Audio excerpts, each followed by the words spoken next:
Good morning, everybody. Welcome to the Budget Finance Economic Development Committee. It is now 9:05 a.m. My name is Yuki Lei Sugimura. I'm the chair of this committee. And at this time, I'd like to introduce all the members. After I just mentioned, if you are in a workspace that you need to let us know if there are any minors with you. And we are conducting this meeting in accordance with the Sunshine Law. So good morning, Kaune Batangan, Member Batangan. Aloha kakahiaka, Chair. Good morning, Member Cook. Aloha, good morning. There's no testifiers currently in the Kihi office. Aloha and good morning. Member Johnson. Aloha and good morning, Chair, Council members, community members. There's no testifiers at the Lanai District Office, and I'm alone in my workspace here in my house. Thank you, Chair. Okay. Chair Lee, good morning. Aloha kako. Aloha. Member Paulton. Aloha kakayaka kako. Member Rollins Fernandez. Aloha kakayaka kako. My Molokai nui ahina. I'm at my private residence alone here, and there are currently no testifiers at the Molokai District Office. And the mics are okay, but you have to actually like speak into it because, Chair, you're still soft. Okay. Member Sinensi. Aloha Kokaiaka, here at my home office. I'm here by myself, and there are no testifiers in Hana. Okay, good morning, everybody. Member Hodgins will be joining us shortly. From the Office of the Mayor, we have Leslie Milner, who is with us virtually. Department of Finance, Maria Zielinski, Deputy Director. Department of Management, Lauren Aketake. Board of Ethics, Executive Director. You're first up on the agenda. Department of Water, we have Kimo Landgraf, Deputy Director. Corporation Counsel, Christy Wigglesworth. I like your name, by the way. Deputy Corporation Counsel, Committee Staff, Leigh Deneen, Council Services Assistant Clerk, Peter Hanano, Legislative Attorney, James Kruger, Senior Legislative Analyst, Pauline Martin, Senior Committee Secretary, and Kirsten Zabel, Legislative Analyst. Please see the last page of the agenda for information on meeting connectivity.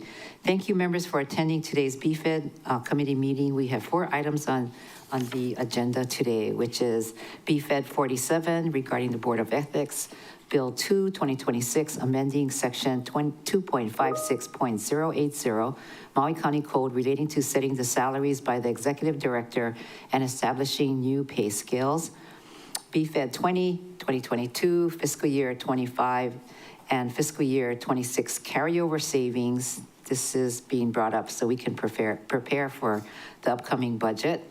BFED 14, Bill 9, amending the fiscal year 2026 budget, increased estimated revenues, licenses, permits, and other revenues, increased general fund, carryover savings, Department of Finance, transfer to the General Excise Tax Fund, Department of Water Supply, increase of equivalent personnel by 10.0, and Department of Water Supply, capital improvement project for integration of public and private water systems. BFED 15, Bill 10, 2026, amending the fiscal year 26 budget, increase estimated revenues, carryover savings, general fund, Department of Management, Information Technology Services Program, Category B, Operations and Management. And for this item, we have our new technology officer who will come down, and if you would allow me to mention her name, and she will be up for the last item, which is Kim Albright. And let's see, let's begin with public testimony. Do we have anybody signed up? Chair, we currently don't have any individuals signed up for testimony at the beginning of the meeting, so we'll do just a brief last call in case there was anyone who did want to testify at the beginning of the meeting. If so, please identify yourself now. On Teams, you can do that by raising your hand. We'll do a countdown. 3, 2, 1. Chair, there doesn't appear to be anybody wishing to testify at the beginning of the meeting. Thank you. Thank you very much. With your permission, I'd like to close public testimony and receive written testimony if there is any. Thank you. So we're going to take up the first item on the agenda, which is Bill 2. And as I read off, it is regarding the Board of Ethics. And it amends Section 2.56.080 Maui County Code on Board of Ethics salaries and pay scales.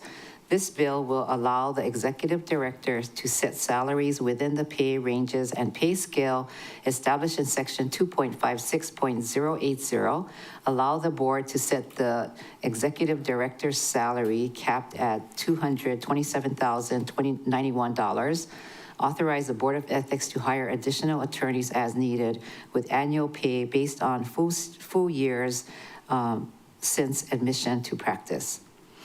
Set a pay scale for paralegals, allow the hiring of part-time employees with prorated pay.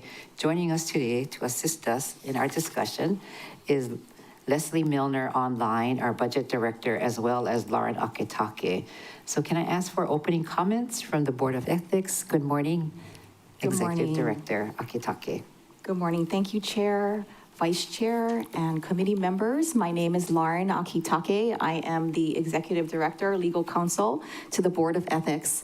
I'm here to answer any of your questions regarding Bill 2, also to explain why we are requesting 2 additional staff. A couple things I'd like to note first is that there is a budget amendment that is scheduled for the February 6th council meeting. Also, thank you for passing out. We did just distribute our plain guide pamphlet to ethics to all the council members. So briefly, I'll walk you through the Bill 2 revisions. The first is to subsection A. It allows the EDLC to set staff salaries within the council-approved salary range. That's rather than us having to come back for every staff to get approval for their salary in the range that was already approved by the council. That slows hiring and operations. Second, subsection B clarifies that the Board of Ethics sets the EDLC salary, which is the current practice. Third, subsection C clarifies that the board may hire additional attorneys, which is consistent with the charter. However, this number is always limited by the equivalent personnel approved for the board. At this time, we're requesting 1 additional attorney with a salary pursuant to Maui County Code 2.44.015. Fourth, subsection F establishes a pay scale for a new paralegal position. And fifth, subsection G allows part-time hiring with prorated pay. Our office is only 6 months old, and our current staffing is not sufficient for the workload. To date, I've issued 75 informal advisory opinions, which is more than the board issues in 2 years. In 2025, we closed 25 complaints. Our office handles all complaints, including investigations and settlements, advisory opinions, financial disclosure statements, lobbyist registrations, and terminations, along with all related correspondence. We also provide the legal research and support for the board's policy initiatives. Also, our investigator is cleaning up our outdated lobbyist list. We're currently in the annual financial disclosure season, which a friendly reminder, your financial disclosure statement is due by February 15th. We expect 203 financial disclosure statements to be filed and reviewed. 51 of those are public from appointed officials. 152 of those are confidential from boards and commission members. Previously, all these financial disclosure statements were reviewed by the board itself. We are processing these as a team, and we are able to be more thorough than in the past.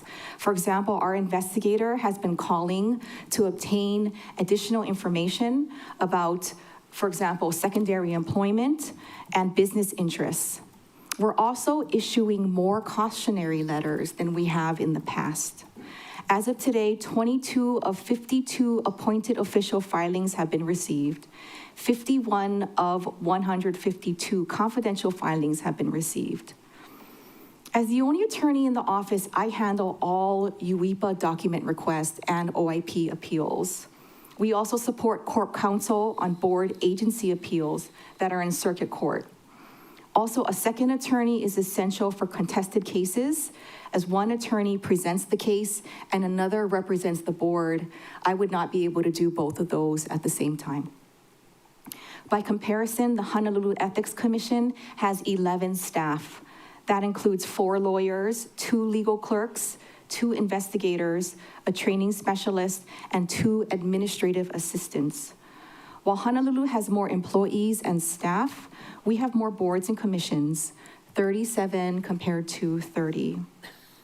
Additional staff would allow us to move cases forward more efficiently, conduct in-person trainings, and develop more written training materials. You have our very first written training material in front of you, our Plain Guide to Ethics. Looking ahead, our workload will continue to grow. I want to thank Vice Chair Batangan for meeting with our office as the chair of the Grade Committee to discuss our Board of Ethics goals for 2026. As a result, I plan to give a 7B presentation to the council in March, outlining the board's agenda, which includes legislation to extend jurisdiction over former employees to 6 years, update lobbyist rules to align with the state's model. That will likely increase registration of lobbyists, require quarterly disclosures, and necessitate an online filing system. Adopt a countywide anti-nepotism rule, propose a charter amendment to allow Board of Ethics members to serve 2 consecutive terms, and we plan to update our administrative rules regarding gifts. These initiatives will increase our workload, and additional staff are necessary to meet both current demand and future obligations. Thank you so much for your continued support. Maui County is the first neighbor island to establish a staffed Board of Ethics office, and we appreciate your leadership in strengthening ethical governance. I'm happy to answer any questions you have. Thank you. Thank you very much. Director Milner, do you have any opening remarks? Good morning. Aloha, Chair. Aloha, council members. Yeah, it's good afternoon for me. I'm over here in DC right now, and I hope it warms up for those of you who are coming to NACO in February. It's pretty chilly, but I would echo what Lauren said. We are working on a budget amendment to add the additional funding that we all have discussed before. I wanted to wait for the second quarter to post to ensure we had accurate numbers when we came down for what would be needed for the rest of the fiscal year. But happy to answer any questions as we move forward. Thank you, Chair. Thank you very much. So at this time then, going to call for public testimony. Chair, there's currently no individuals signed up to testify on Bill 2, so we'll do a last call. If there is anyone who would like to testify on this item, please identify yourself now. On Teams, you can do that by using the raise hand function. We'll do a countdown. 3, 2, 1. Chair, there is no one to testify on this item. Thank you. So at this time then, I'd like to open deliberations, starting with my Vice Chair, Member Batangan. Oh, sorry, closed public testimony. Sorry about that. Go ahead. Okay, thank you, Chair. And thank you, Director, for being here. Can I ask about how, so I see steps provided for in the ordinance. How would you determine what step somebody gets hired at? And then over time, how would you determine whether or not they move up to the next step or grade within the pay range?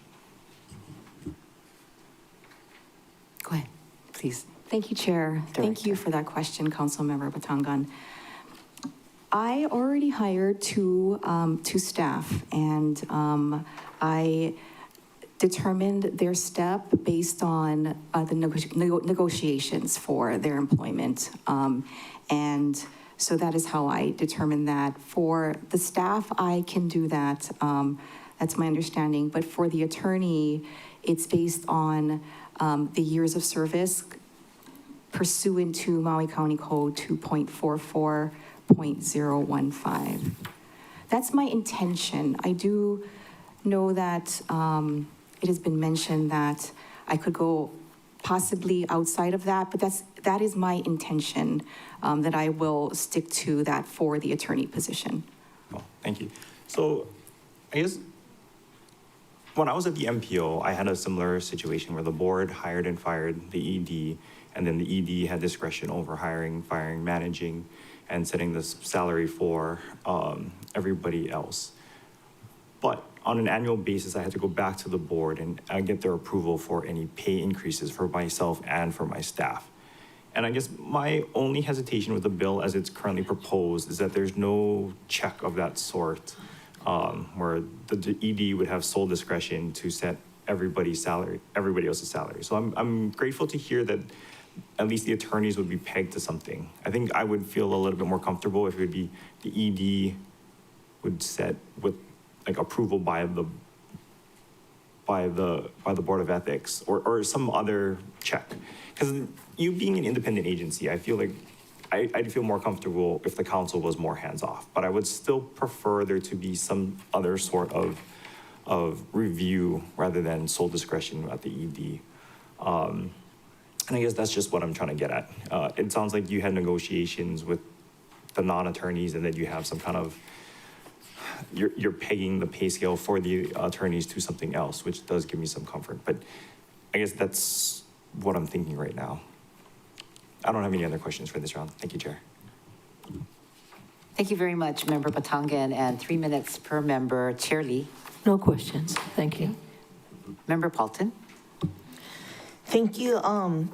My first question is the SR rating, the salary range for the investigator, the paralegal, and the administrative assistant.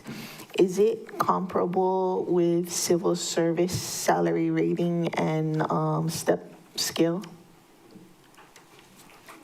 Is personnel been invited to this meeting? We do not have personnel. Oh, okay. May I answer, Chair? Go ahead. Thank you. Maybe Director Milner could speak to that. Is she Okay. on? Before I do that, welcome, Member Pause my Hodgins. time. Sorry. Yeah, we'll stop your time. Good morning. Okay, thank you. So we'll continue now. Member Okay, you Paulton. can start the time. Start the time. Okay, so Thank Director. you, Chair. Thank you, Councilmember Paulton. Yes, these SR rates were based off of the union SR rates, so the pay is comparable to the collective bargaining agreements.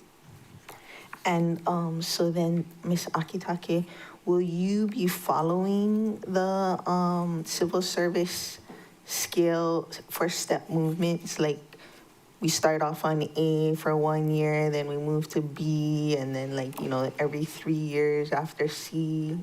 Are you following the same schedule as civil service personnel does for step movement? Please proceed. I do not. I do not. Okay. So I feel the problem with that is that then people from the civil service would rather go to a place where they don't have to follow the setup. What is the reason that you do not follow the general movement? Go ahead. May I? Thank you, Chair. And thank you for your questions. I come from the private sector, and in determining to take this position, I knew I needed excellent staff. And part of taking this position was my salary, but also the salary of my staff. And it has been very eye-opening what people do make. To hire the best, I do need that flexibility to be able to offer and negotiate within that range. I can't speak to the specifics of each.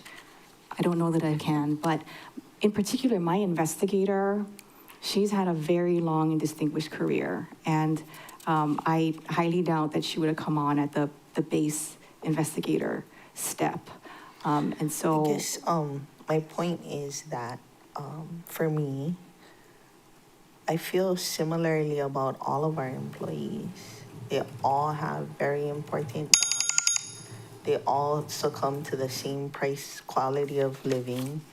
And, you know, I'm not opposed to paying Board of Ethics staff this, but it should be equal and fair across the board. I mean, we're talking about the Board of Ethics, right? And ethics, fairness, equity, equality comes to mind when you say that. And so that's a little bit of my issue. Not saying that I don't support it, but it needs to be fixed. How many vacancies the county has, the cost to rent or purchase a home is a universal problem. The quality of work we want from our county employees.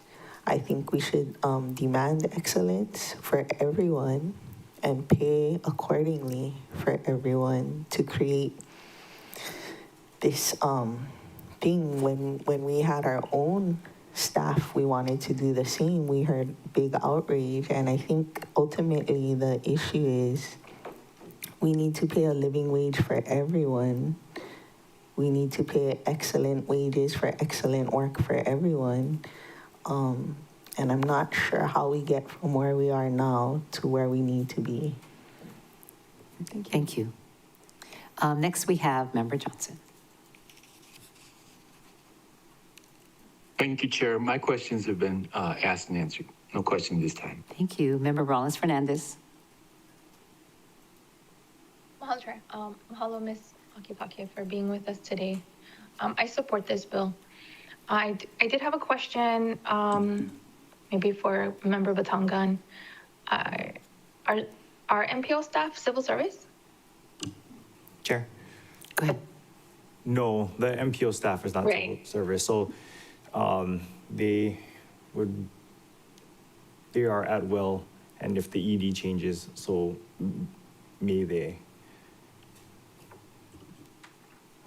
Okay, I didn't think they were civil service. It's not like super apples to apples with MPO staff to Board of Ethics, which is why I wouldn't necessarily be opposed to the way that the bill is written now, to not have that check. I think the board could request a review of the salaries at any time, and if it is an issue, share that with the executive director at that time. I guess as a council member, as Member Paulton just explained, trying to pay our own support service staff a competitive wage so that they stay with us and not jump ship like someone on this call right now. No, I'm just kidding, budget director. But we when we have great staff in OCS, like I want to be able to keep them. I want to be able to pay them. And then when their salaries come to the council, it becomes so politicized, and it really becomes a bigger issue than it needs to be. And there are people on this council that aren't supportive of competitive salaries. So there's pros and cons to that. I don't, like I said, Ms. Akitake, if the board requested review of the staff's salary, would you be opposed to reviewing it? I don't necessarily support an approval process, but if they just wanted review. May I, Chair? Absolutely. Absolutely. I am very transparent with my board. It's an exciting time to be the new ED for the board, and so I want them to come along with this in this journey with me. And there's so much change and movement. I would absolutely, if they ever had any question or concern, or even just wanted to review, I do. And that could happen in the future. But right now, they're so excited to be able to move policy initiatives forward that they were not able to do before because they were reviewing the 203 financial disclosure statements every year. Mahalo, Ms. Akitake. Thank you for the question. Yes. Yeah, mahalo for being with us and for doing this important work. I heard the timer. Thank you. So next we have Member Cook. followed by you. Member U Hodgins. Thank you, Chair. Thank you for the information and the new guide. I don't really have any questions. I'm just looking forward to the Board of Ethics being completely set up and being able to run on all cylinders and function and be able to do, implement the intent, which is to have for the public have confidence and security that everyone is playing properly. So anyway, I'm encouraging. Thank you. Thank you. Thank you very much. Member U Hodgins. Thank you, Chair. Thank you for being with us. I have no questions. Happy to support. Great. Member Senensi. Thank you, Chair. I just had one clarifying question for Budget Director. The executive salary cap is set by the Salary Commission. Budget Director. Thank you, Chair. Thank you, Councilmember Senensi. I believe the executive salary cap is set in part by the charter. It states similar to, I believe, the first Deputy Corporation Counsel, that it's similar to the Deputy Corporation Counsel that they can't make more than the first Deputy Corporation Counsel. I saw that Mr. Rowe raised his hand, so I will also defer to him if he has anything to add. Thank you, Chair. Sure. Oh, very good. Chair. Oh, yes. I don't see him. Yep. Oh, there he is. Hi, this is Caleb. Okay. I did raise my hand, but then Budget Director Miller, hit it spot on. It is from the charter under the charter update that allowed for Ms. Akitaki's position. It did say that the salary had to be lower than the first Deputy Corporation Counsel. So that's where that came from. Okay, and then, but the Board of Ethics will determine her salary. Under the way that this amendment has been written, yes. Currently, it's by the council itself. Okay, thank you. Thank you, Chair. Okay, very good. So I have a question. How many attorneys are you planning on hiring? Thank you, Chair. Just one just additional one. attorney. This time. There'll be two in the office. Okay. And they're set by the attorneys, this pay scale of the deputies, prosecuting attorney, and corporation counsel? Yes. Intersection. Okay, so you're in line with that. All right, anybody else have any questions before we proceed? Member Paulton. Thank you. So part of our reasoning on how we pay our staff is they don't have any job security beyond 2-year terms.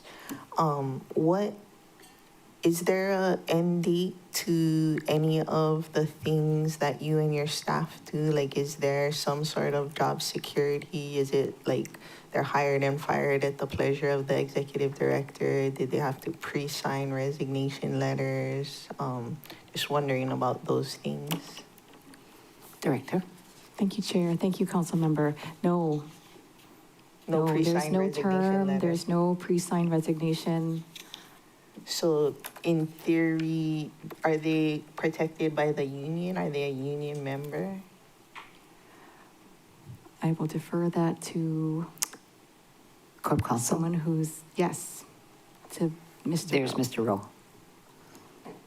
Yeah, so under the charter, these are exempt positions. So, I guess you could say that they are protected by the unions the same way that Corp Counsel is, and that, we get the same benefits. But they are at will positions, just like we are at will positions. And that was made in the charter amendment that they're at will. They're not civil service positions. So they are not classified as civil servant positions. Correct. And then your position is how are you, do you serve at the pleasure of the board? May I, Chair? Yes, please. Thank you, Chair. Thank you, Council Member. Yes, I do. They are my boss. And is it similar to the MPO, like if you leave, a new executive director can bring in their own people? I don't know, though, and I am not contemplating that. I don't know, but I would hope that my staff is excellent. So we have built this from the ground up, and we are a really great team with a very high volume of work. So I would assume that anyone new would see that. Does Corp Counsel know the answer to that? Like, is it similar to MPO setup where if the executive director were to change? Because I guess that's how Corp Counsel is set up. If there's a new Corp Counsel, Everything changes. is it they can choose their own deputy Corp Counsels? It doesn't specifically say in the ordinance or in the charter, but the executive director position is selected by the board.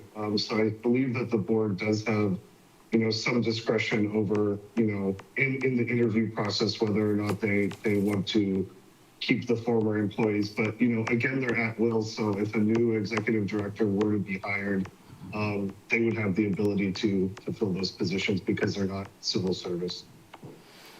Okay, that does make me feel more comfortable with this bill. I think it should be laid out pretty clearly for everyone that is expected. Like, this should be known information, so everyone knows what they're getting into and how they could possibly not have the same protections as everyone else. Thank you. Okay, thank you. Member Batangan?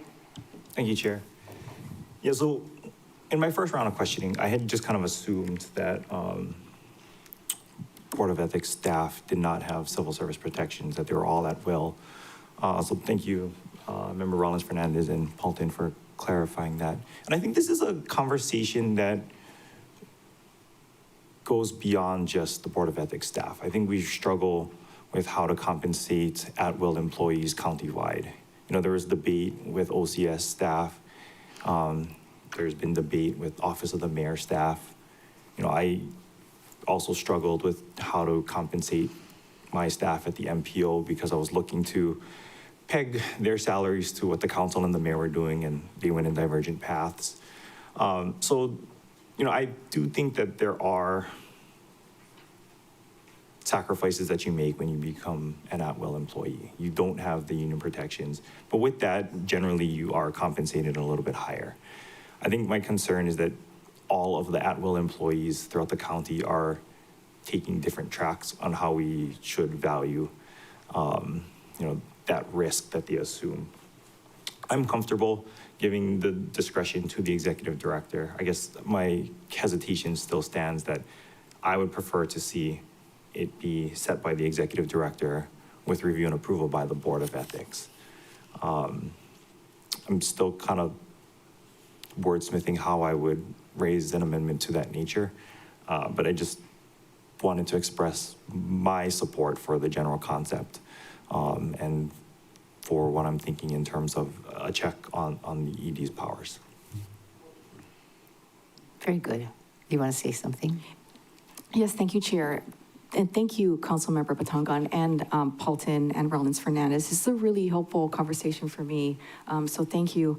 I'm happy to, I will raise this with my board and see how they feel about it. This is all very new to us, and it is helpful to have these thoughts, so I will raise it with them and get their feedback. Very good. Member Paulton? Thank you, Chair. Thank you, Director Akitaki.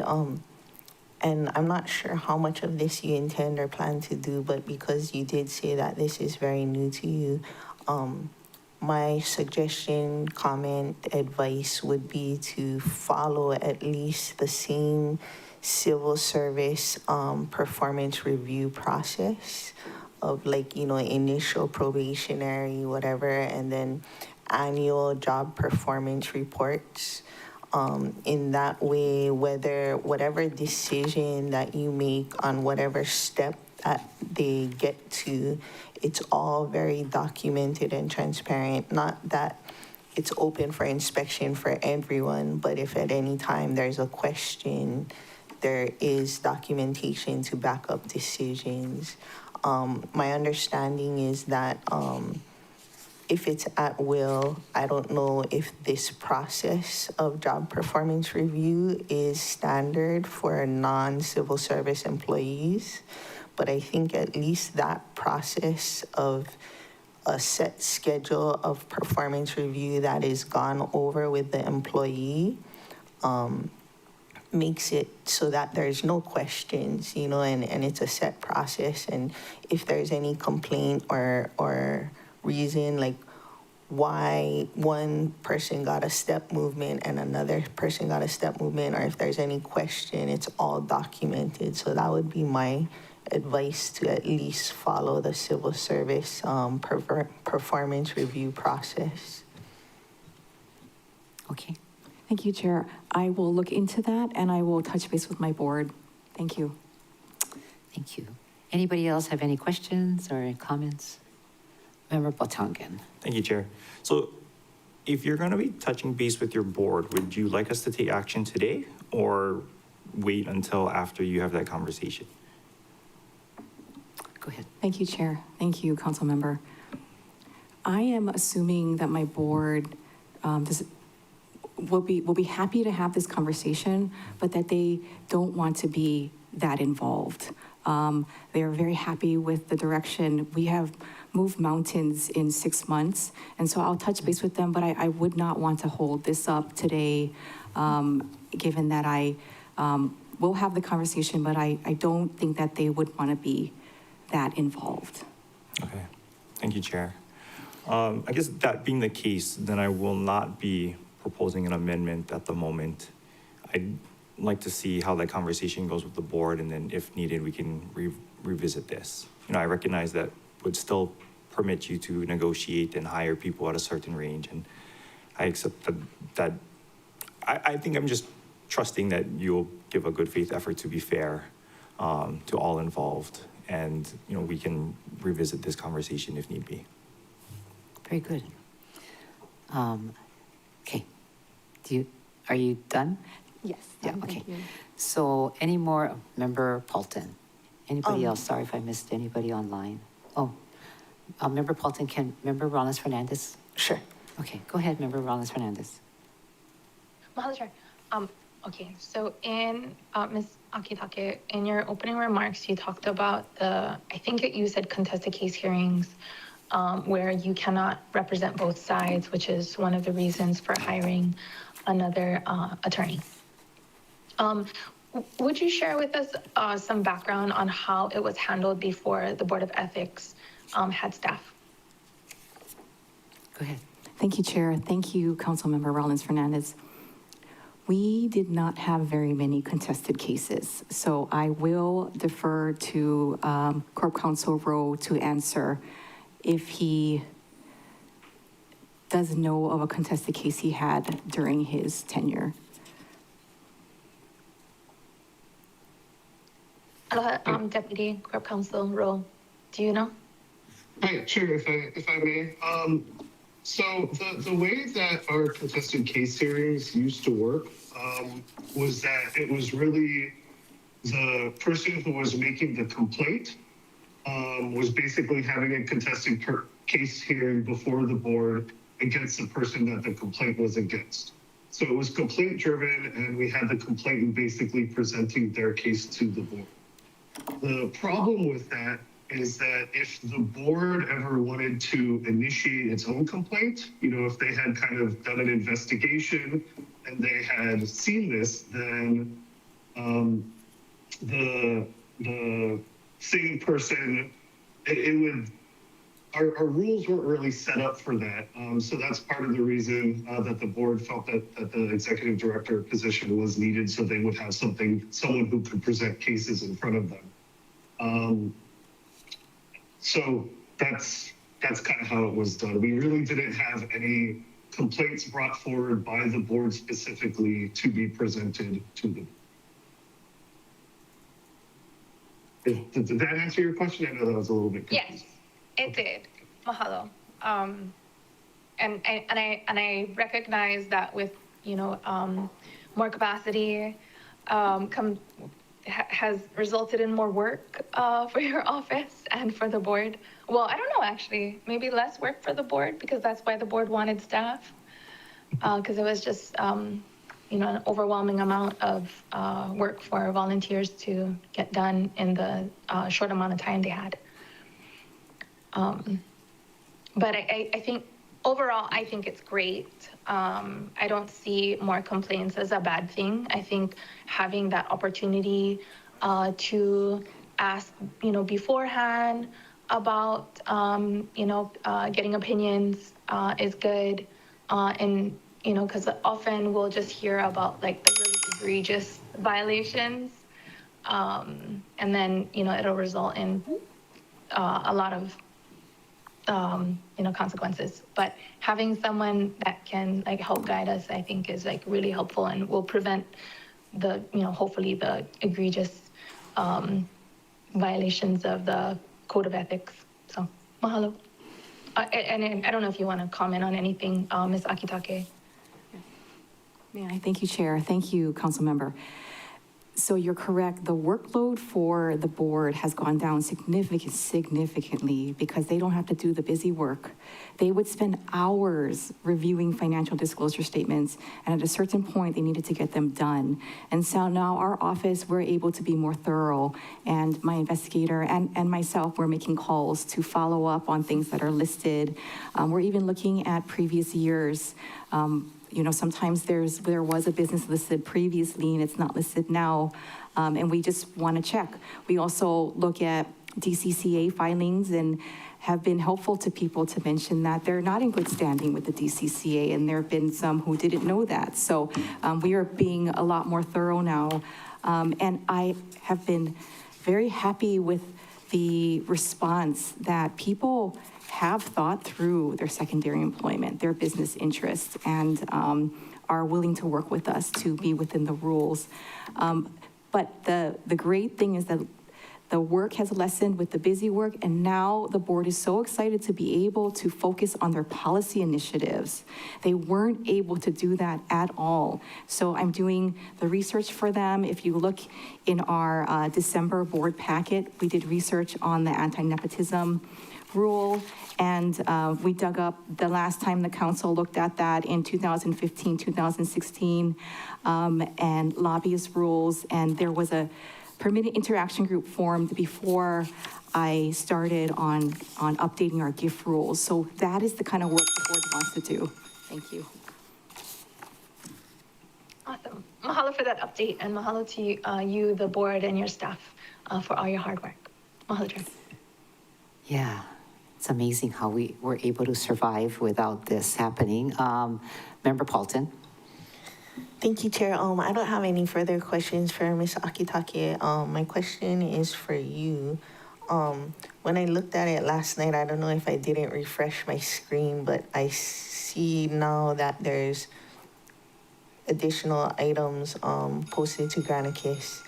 And the number 3 and 4 talks about correspondence from Corporation Counsel. And I just was wondering how it got to that point, because we did receive a signed bill in Bill 2, and then we got distributed your RFLS, so I'm assuming that it was correspondence to Corporation Counsel number 3. And then they made the revision to Section E. I think somebody said based on the charter. So as a fellow chair, I'm just wondering what caused you to send a second RFLS? Oh, so when our staff looked at the bill, we had some clarifications we wanted to make to tighten it up. So that was the reason. So when I go through our motions first, and then we'll do an amendment, I'll do that. Oh, okay. Yeah. A substitution? Or? Yeah. Okay.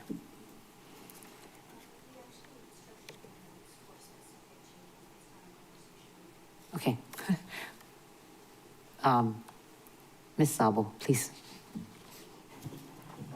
Sorry, members, after a conversation with Corporation Counsel, we would need to make a few other changes to the bill. So our proposal needed some amendments. So the chair's motions will be verbal, and then we would adjust accordingly.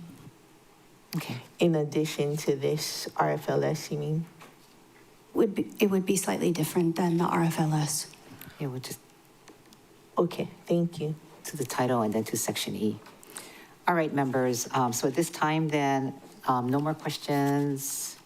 All right, I'll entertain a motion to recommend the passage of first reading of Bill 2, 2026, incorporating any non-substantive revisions. Thank you, Member Cook. Second. Chair Lee, second. So at this time then, I will now entertain a motion to amend Bill 2, 2026 by number 1, revising the bill title and by adding at the end of the title for Board of Ethics staff and to clarify which program these changes cover, to clarify which program these changes cover. In section E, deleting the sentence, the Board of Ethics may hire additional attorneys as needed to avoid implying the board can add staffing beyond the positions authorized and funded in the annual budget ordinance without council budget action. And so therefore, in section E, revising the last sentence to read as follows. The annual salary for additional attorneys for the Board of Ethics must be set based upon the number of full years they that have elapsed since the attorney was admitted to the practice of law in any state or the District of Columbia as of the beginning of the fiscal year pursuant to the salary section scale under 2.44.015 paren A Maui County Code, and that the salary may not exceed the Board of Ethics executive salary. Need a motion? So moved. Thank you. Second? Second, okay. Chair Lee and second by Member Hodgins. Discussion. I see Member Paulton. Do you want this in? The title that you read as it being changed is the title that I see at the start of your RFLS. You said salaries for the Board of Ethics staff? You're right. Salaries for the Board of Ethics staff. That's, Yes, Member, Member Paulton, we had just added, instead of making the whole title changed for this purpose, we just simplified it by adding Board of Ethics at the end to clarify instead of changing the whole title. oh, on salaries for the Board of Ethics staff, Board of Ethics? Yes. Oh, okay. And the change in section E was needed because, Member Paulton, we proposed that change because the original bill says they may hire as many attorneys as needed, and there was no reference to the the budget ordinance, excuse me. And so we proposed to take out that sentence and then specifically reference the salary scale under section 244.015A so that there was clarity that they were addressing the salary scale. okay, I guess my question is if, you said that there wouldn't be a budget amendment needed if they hire more attorneys, but where would the money come from then in that case? Ms. Milner.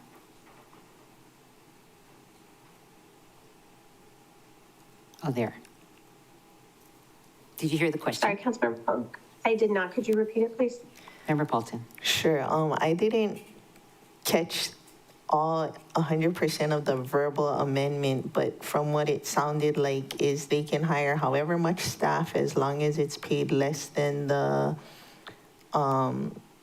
executive director and along with somewhere on the scale without a budget amendment. But then if there's no budget amendment and it's higher than what was budgeted for, where would the funds come from? And how would you keep track? Thank you, Councilmember Paulton.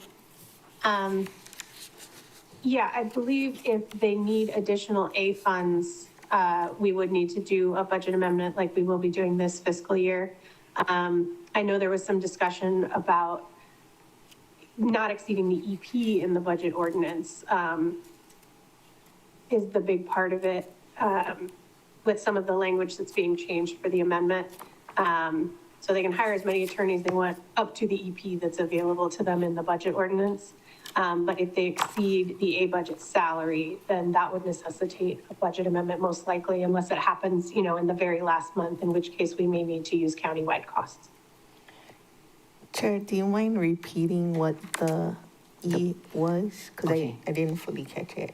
Okay, so in section E, revising the last sentence to read as follows: the annual salary for additional attorneys for the Board of Ethics must be set based upon the number of full years that have elapsed since the attorney was admitted to the practice of law in any state or the District of Columbia as of the beginning of the fiscal year pursuant to the salary scale under 2.44.015A Maui County Code, and that the salary may not exceed the Board of Ethics Executive Director salary.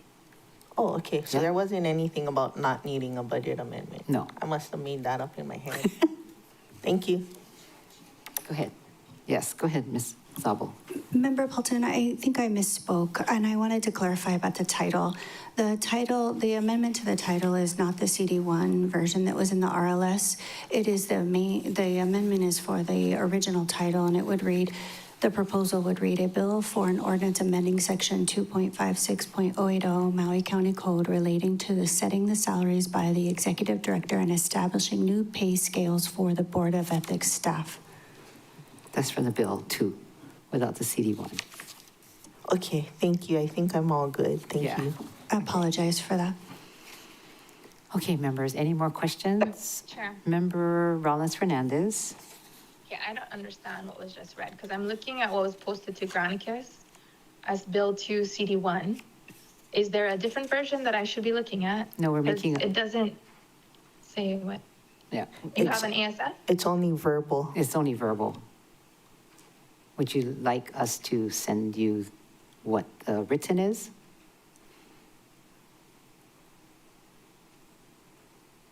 What, is there a reason that it wasn't put into an ASF?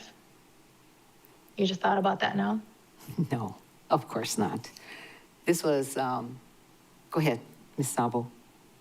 I apologize, members. We had this discussion late last night, so I apologize for not making sure it was written down. Okay, Okay, so the motion is to substitute this CD1, and you're now asking us to entertain a motion to amend the CD1 that's posted to Granicus, or procedurally, at what point are we? Member Rollins Fernandez, we're just working off the original bill and not the CD1 version. The amendments are to the Bill 2 to the 2026. Okay, so we're at the original bill, and we're amending the original bill title and section E. yes, Yes, ma'am. That's it. That's the it. title and section E. yep, And section E looks like CD1 version? Or is it different too? It's different as well. Okay. okay. All right, can you put it in the chat then, so I can see what it looks like? Because it's kind of, Sure. You know what, let's take a 2-minute to recess follow. and then we'll put in the chat. Yeah, okay.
10:11, welcome back to the Budget Finance Economic Development Committee. Sorry we took a little bit extra. We were having a hard time connecting with Akaku, so here we are back.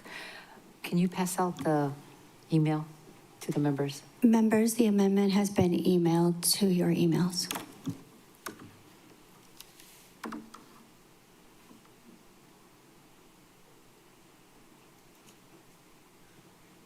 Got it. Got it? Great.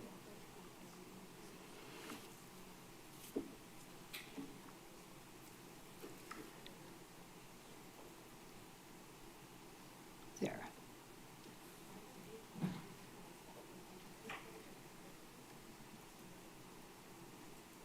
Okay.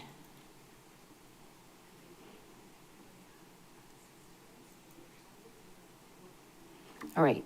Does anybody have any questions based on what was sent over to you by email? Did you get it, Member Paulton? Okay.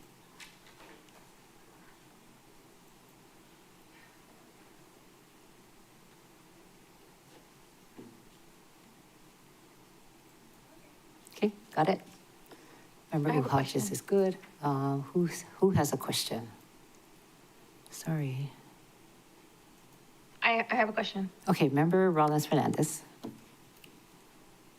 Okay, this is, okay, well, first, who recommended these amendments? Corporation Counsel.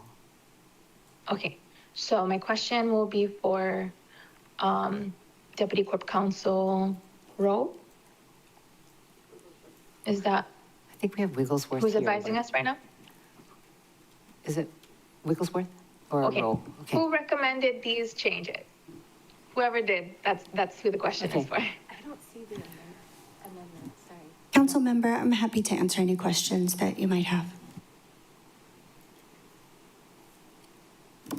I don't know who's speaking. Who's speaking? Is, oh, Ms. Sabo. Ms. Sabo, okay. Okay, so on CD1, it struck the setting the salaries language in the title. And then, so we're not gonna, So we're using Bill 2. We're not using the CD1 version. I understand that. Yep. So in CD1, that language was struck. And now we're going back to putting that language in. Can you explain that? Yes, council member. So we had changed the title with more than just in the initial draft, with more than just the last few words. But for simplicity's sake, we were just adding for the Board of Ethics staff to the title, just for clarity. It just seemed it was going to be a verbal amendment. We were trying to facilitate an easy amendment. Okay. Okay, so there wasn't, I don't know. I guess I don't understand the thought process behind going back and forth between that, why it was deleted and then it was decided to be kept. I'm okay with the other two amendments. Okay, very good. All right. That was a question that I wanted answered. If Ms. Sabo, if you can just speak to that real quick, in maybe a sentence or something. Sure, I apologize. I was just thinking that it was easier for the members than revising the whole title. I see that it was not the best decision, but that was my mindset, was to just make it an easy amendment to provide clarity that it was for the Board of Ethics staff. Okay. All right, thanks. Okay, very good. So motion made by Member Cook, seconded by Chair Lee. And we have discussed it. So at this time, is any more discussion? If not, all in favor, raise your hand, say aye. Aye. Can you remind us what we're voting on? Oh, sorry. So the motion was to amend Bill 2, revising the title, which by adding at the end of the title, Board of Ethics staff, and clarify which program these changes cover, to clarify which program these changes cover. We're voting on the verbal amendments to the main, okay. Thank you. Oh, okay. And then you have the Section E, right? You guys, I don't have to read it, or do you want me to read it? No, I have it. Okay, very good. Okay, that's what we're voting on.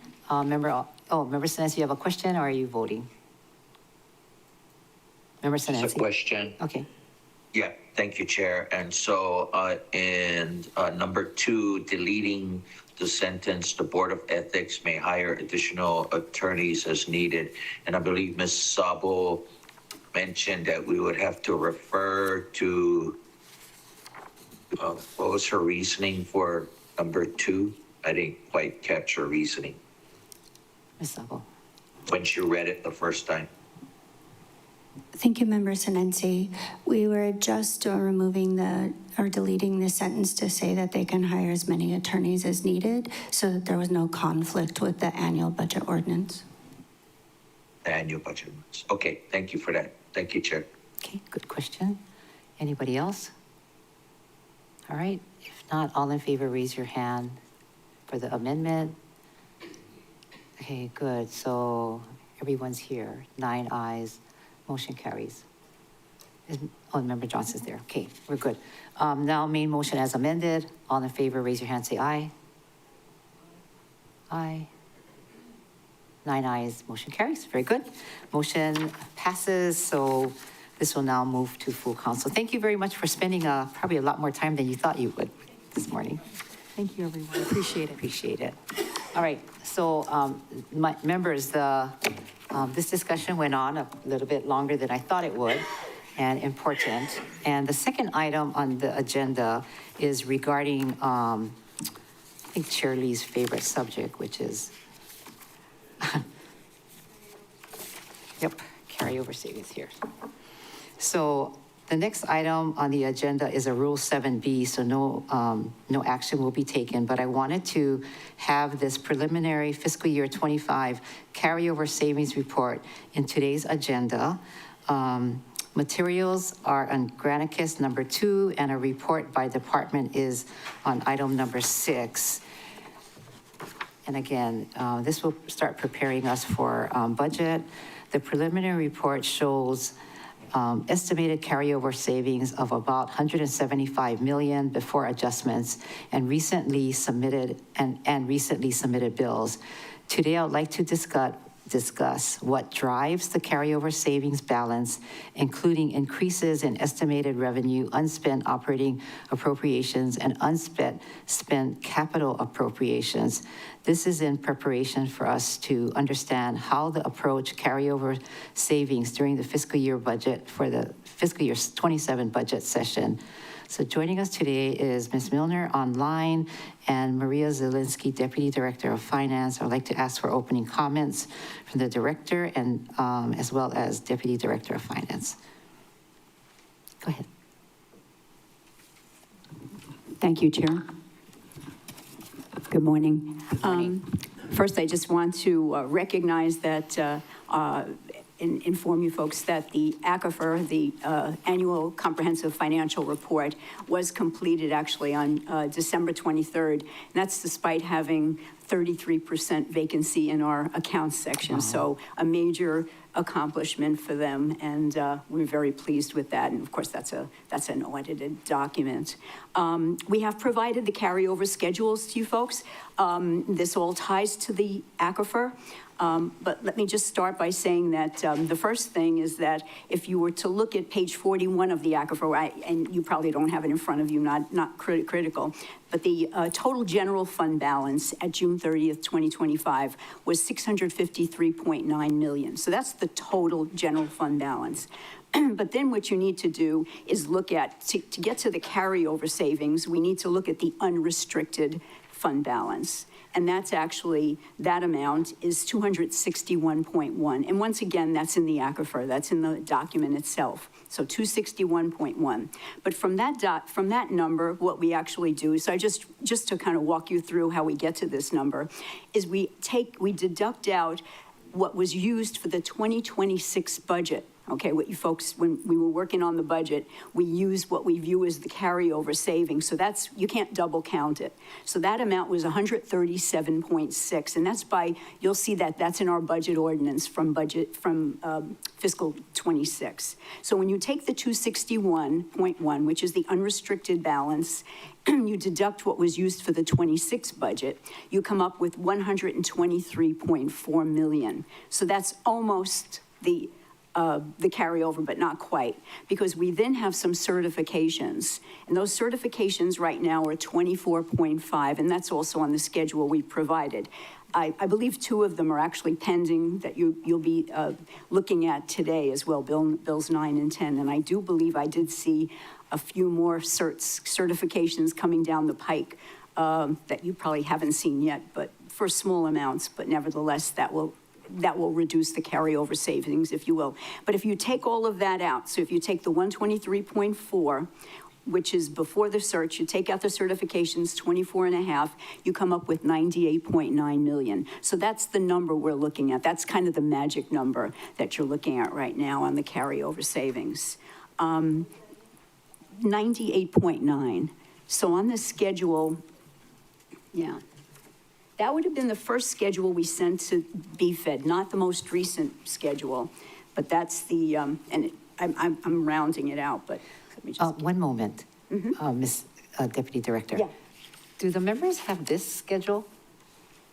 I'm looking at the one that was passed out as harder to the simple. That one that she's talking from is a combination of this. Do they have? We sent 2. One was actually a BFED letter that was sent, and I believe it was, I can look and see, but I believe it was January. They have it? It's on Granicus.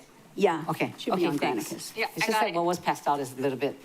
And then the other one is the more recent. Thank you. Yeah. Proceed. Sorry to bother you. So the amount is, if you look at the very bottom line, you'll see it's 98,987,127. So that's the carryover savings, if you will, for right now. But I think that will change slightly. As I said, I think there's a few certifications that'll be coming down the pike. Chair, is it okay if she clarifies what date this is as of? Director. So that would be, well, everything is as of June 30th, 2025, but then the certifications are kind of still coming in, right? Okay. So that's the only moving target. Everything else, yes. June 30th, 2025. Right. Thank you. But when you look at the certifications, which is on that sheet, but at the bottom, you see it says fiscal 26 certifications. So, and it has all of the various budget amendments, CIP parks. I don't know if you see that. Okay. So that's how we, and that comes to 24,462,500. So, and on that, you can see there's a couple that have not been, it's just pending. They're not approved yet, okay? But as I said, I believe there's a few small ones coming down the pike too. But right now, the carryover savings, that would be the number that when budget comes to you, that would be the sort of carryover that they'd be utilizing, or at least something similar, 98,987,127. So that's the general fund carryover. Okay. We were also asked about restricted, committed, assigned balances. So those are the ones that you can't really use for carryover, but are important to understand. So again, now I'm only talking general fund right now. So we had restricted fund, and that's the more recent schedule that we had sent to you. So restricted for general fund, we had $220.7 million. And that again is also in our aquifer. These are straight from the document. These are restricted, and just as an FYI, because I believe this was one of the questions, restricted in general terms is something that's at the highest level of restriction, HRS or charter, okay, something like that. And examples of that, so the larger items that restricted, the restricted of 220, actually, it consists of affordable housing of 157 million, GET of 28 million, managed retreat of 12 million, and open space of 23.7 million. So that's all of the restricted funds. And you can see why it's called restricted. The next is committed. And on our committed, now committed is not as bad as restricted, but it is subject to constraints. It's things that have to do with ordinances, bills, Maui County Code. So again, there are restrictions, constraints, but not as onerous as restricted. And in the committed, it's $91.5 million, again, in the aquifer. The biggest piece of that is the emergency funds, which is a $90.5 million. And then there's a small piece that has to do with economic development and cultural purposes, and that's 1 million. So that's where the 91.5 comes from. And then lastly, we have the assigned, again, this is all general fund. Assigned is 80.7 million, and that's reflecting encumbrances. Okay, monies that's been put aside for specific purposes, usually it's for procurement. So that kind of just gives you a heads up on the general fund. Oops. There are other carryover numbers that are from the special funds, which are on the schedule that I won't go over because it's kind of, it's just a number and it's showing what the, what the encumbrances are. So, but that's on the schedule as well. I wanted to also discuss the revenue, these were questions that BFED had asked, revenue in excess of budget. Okay, again, now I'm starting with general fund. Revenue in excess of budget was actually $87.4 million. That's pretty significant considering that, we received that much revenue over and above what our budget expectations were. Just to give you the large items that is comprised of, TAT was 10.3 million in excess of the budget. GET was 28.0 in excess of budget. And then the biggest amount was actually the section called license, permits, and other. There's a little bit of a misnomer. It's kind of, in my mind, confusing what that actually contains. But I'll give you a breakdown of that. So interest earnings were $28.5 million. So in excess of what we budgeted for. So, a real strong testament to what our, our treasury and our investment advisor has performed, within the requirements or restraints of what we can invest in. Penalty in interest, just from TAT. Our TAT, I think I've told you folks in the past, our TAT folks actually made phone calls, sent letters, did all kinds of emails, and actually got penalties in interest of $3.1 million from just TAT from making those calls, because everything has been manual up to this point. We're moving, we've got our software project starting, but we're still in manual mode right now. Building permits in excess of budget was 2.7.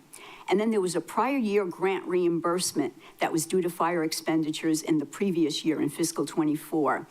And that was 10.6. So that's those amounts I just read to you comprise that 45.8, which is the license, permits, and others.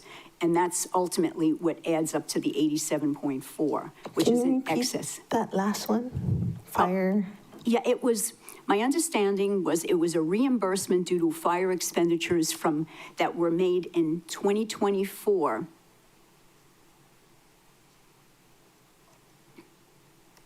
Thank you. Chair, how long is her presentation? I'm pretty fast. I'm not going to be much longer. Okay, because it's hard to memorize all this information so that we can ask you a question 10, 15 minutes from now. Oh, yeah, it won't be that long, though. Okay. I promise. I talk fast. Okay. Okay.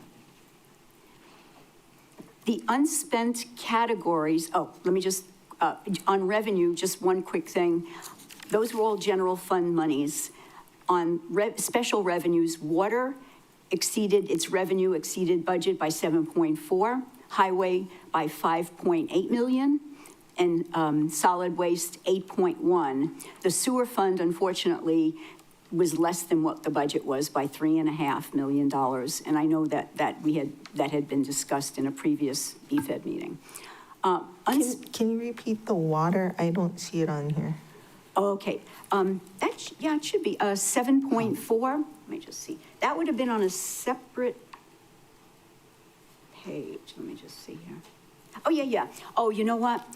We didn't have water available, so we did recently send a new spreadsheet. We just sent it a few days ago, but the 7.4 is on that same schedule. Thanks. We also don't have water available in West Maui.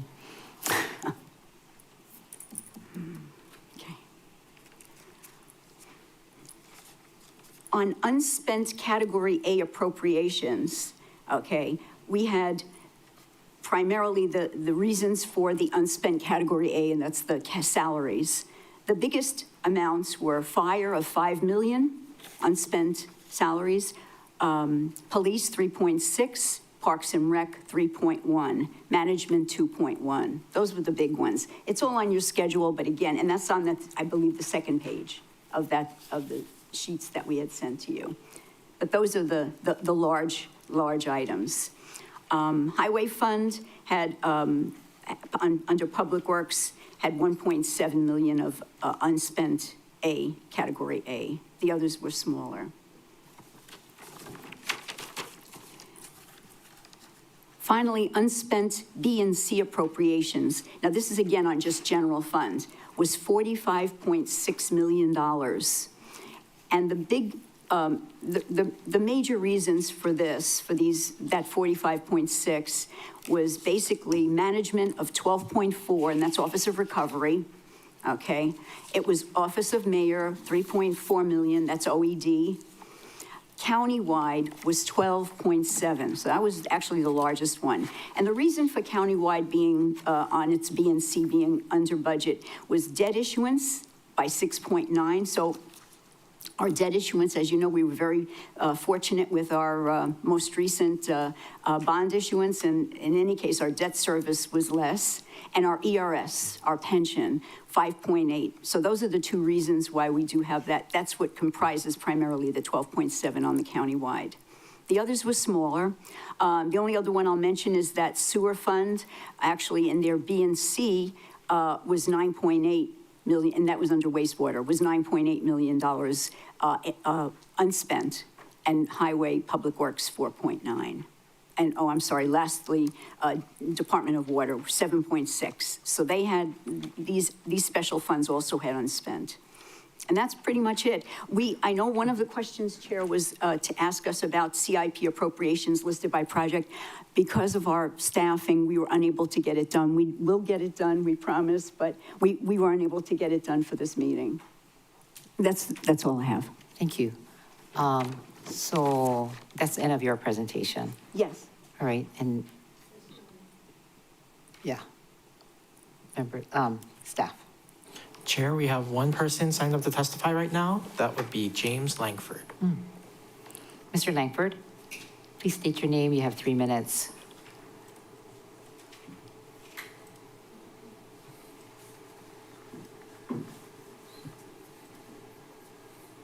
Is he still on? Yes, James Langford's still on. We've unmuted you on our end. You'll just need to unmute on your end to proceed with your testimony.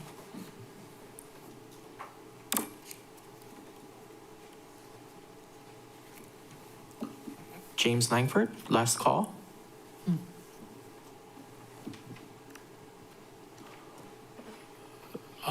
Chair, Mr. Langford does not appear to be responding at this time. We can proceed with a last call for all other testifiers to see if there's anyone else first before. So we'll do that. We'll proceed with last call. If there is anyone else who wishes to testify on this item, please identify yourself now. On Teams, you can do that by raising your hand. We'll do a countdown. 3, 2, 1. Chair, there's no one else to testify on this item, and Mr. Langford has not responded yet. Thank you. With your permission, members, I'm going to close public testimony and receive written testimony on this item. Okay, thank you. So members, do you have questions for the department? We'll start with Chair Lee, and then we'll go to Member Paulton. Okay, thank you for your presentation. And real quickly, when you have on your list revenue collections in excess of budget, are those essentially unrestricted funds? Please. Sure. Yeah.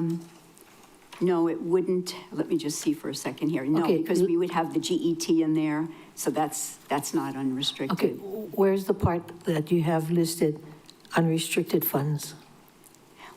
Well, we had unrestricted under our carryover, but we have it just general fund revenue in excess of the budget.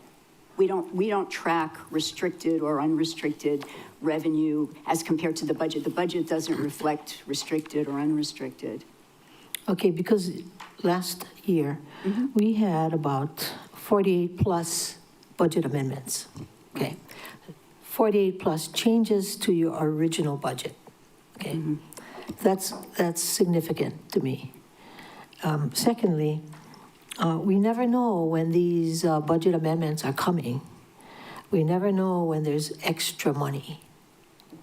And I'm thinking, are we taxing people too much? Because we have all these millions and millions and millions of dollars that come up as carryover savings throughout the year. And that's excess funds that we are using many times. So due to a lack of filling vacancies, due to a lack of projects moving forward, due to additional monies that have been written, grants that come in to replace general funds. So there's all this substantial funds that come through our budget that we, the council, have no idea is coming up throughout the year until it's actually presented to us as a budget amendment. You don't keep track, you don't have a running total of these funds as they come up into the budget. Deputy Director. When you say funds, you're talking about the revenue itself. I'm talking about carryover savings or savings from projects that don't proceed, savings that can be used pretty much for anything. Well, Chair? Go ahead. Yeah, Chair, I think the important thing, and I understand your question, I don't know that I have necessarily a specific answer, but the point is that our revenue in excess of budget actually had nothing to do with real property tax. We're actually under budget, okay? It was from interest earnings that has nothing to do with our citizens. Penalties and interest, people that we should have paid taxes and they didn't. And then a grant that we had to, reimbursement for fire expenses. So in my mind, just in my simple mind, the revenue that we got of 87.4 was not on the backs of our taxpayers, at least my opinion. Oh, well, that's your opinion, Okay. because over $600 million comes from real property taxes. Right. And if we don't have to collect that, we can get it from other sources. Thank you. Thank you. Member Paul. Yes, Member Sure. Rollins Fernandez. I'd just like to add that, like, from TAT and GET, that's where some of the amount of carryover savings came from. And when we budget, it is in our best interest to be more conservative, because those two are harder to estimate, because we don't know how many people are going to be staying at transient vacation rentals. We don't know how much people are going to be spending to generate the GET surcharge. And so we don't want to overestimate, and then we end up with less money than we think we'll be able to get. And that's where some of the carryover savings came from. I just wanted to add that for Deputy Director. I really was asking her that question, okay? I was asking finance. I know, but I had that information that I know, but thank you. I just wanted to talk to her on that. Thank you. Okay. Because that could be a long, long conversation. Thank you. Okay, very good. Member Paulton. Then we'll go to Member Johnson, then Member Rollins Fernandez. Thank you, Chair. So I just wanted to double check, clarify, all of these papers are as of June 30th, 2025. So what we're really evaluating is the fiscal year 24-25, because the books are closed. So we're able to get the complete snapshot. Is that what you're saying? Go ahead. Yes, thank you, Chair. Yes. Okay. The books are closed. Just wanted to make sure we're all working off of the same information. Yeah, the only thing, as I mentioned, that could change is if there are any further budget amendments that come down the pike, then that would reduce what I viewed as, I showed as the, carryover right now. Oh, because that's going to be inputted in the 27 budget. budget Yes. as the carryover savings. Correct. And So then that if number is we still a moving target. pull from it during this year up until this June 30th, it'll be less. Probably, yes. Yeah. Okay. And then the other question I had was, revenue collections in excess of the budget. We were down approximately 3.5 in wastewater. And then we had excess in A categories of 1.9 or so. So then wastewater is short about 1.5. Is that correct? And then, in environmental management on unspent BC appropriations, it doesn't seem to break it down into the sewer fund or not. So is the unspent category BC appropriations for environmental management, does that chip away at wastewater short 1.5? So then they're actually short like a mil? Is that how that works? Sure. Yeah, I believe so. I didn't do the net, but yeah, bottom line is the wastewater does have that, the B and C is at 9.8, so it's, they have extra. So all in all, between the A, B, and revenue, they're fine, but obviously they did not meet the revenue expectations. So you have it as they have 1 million extra. I have it as like they have 1 million deficit. Approximately, give or take.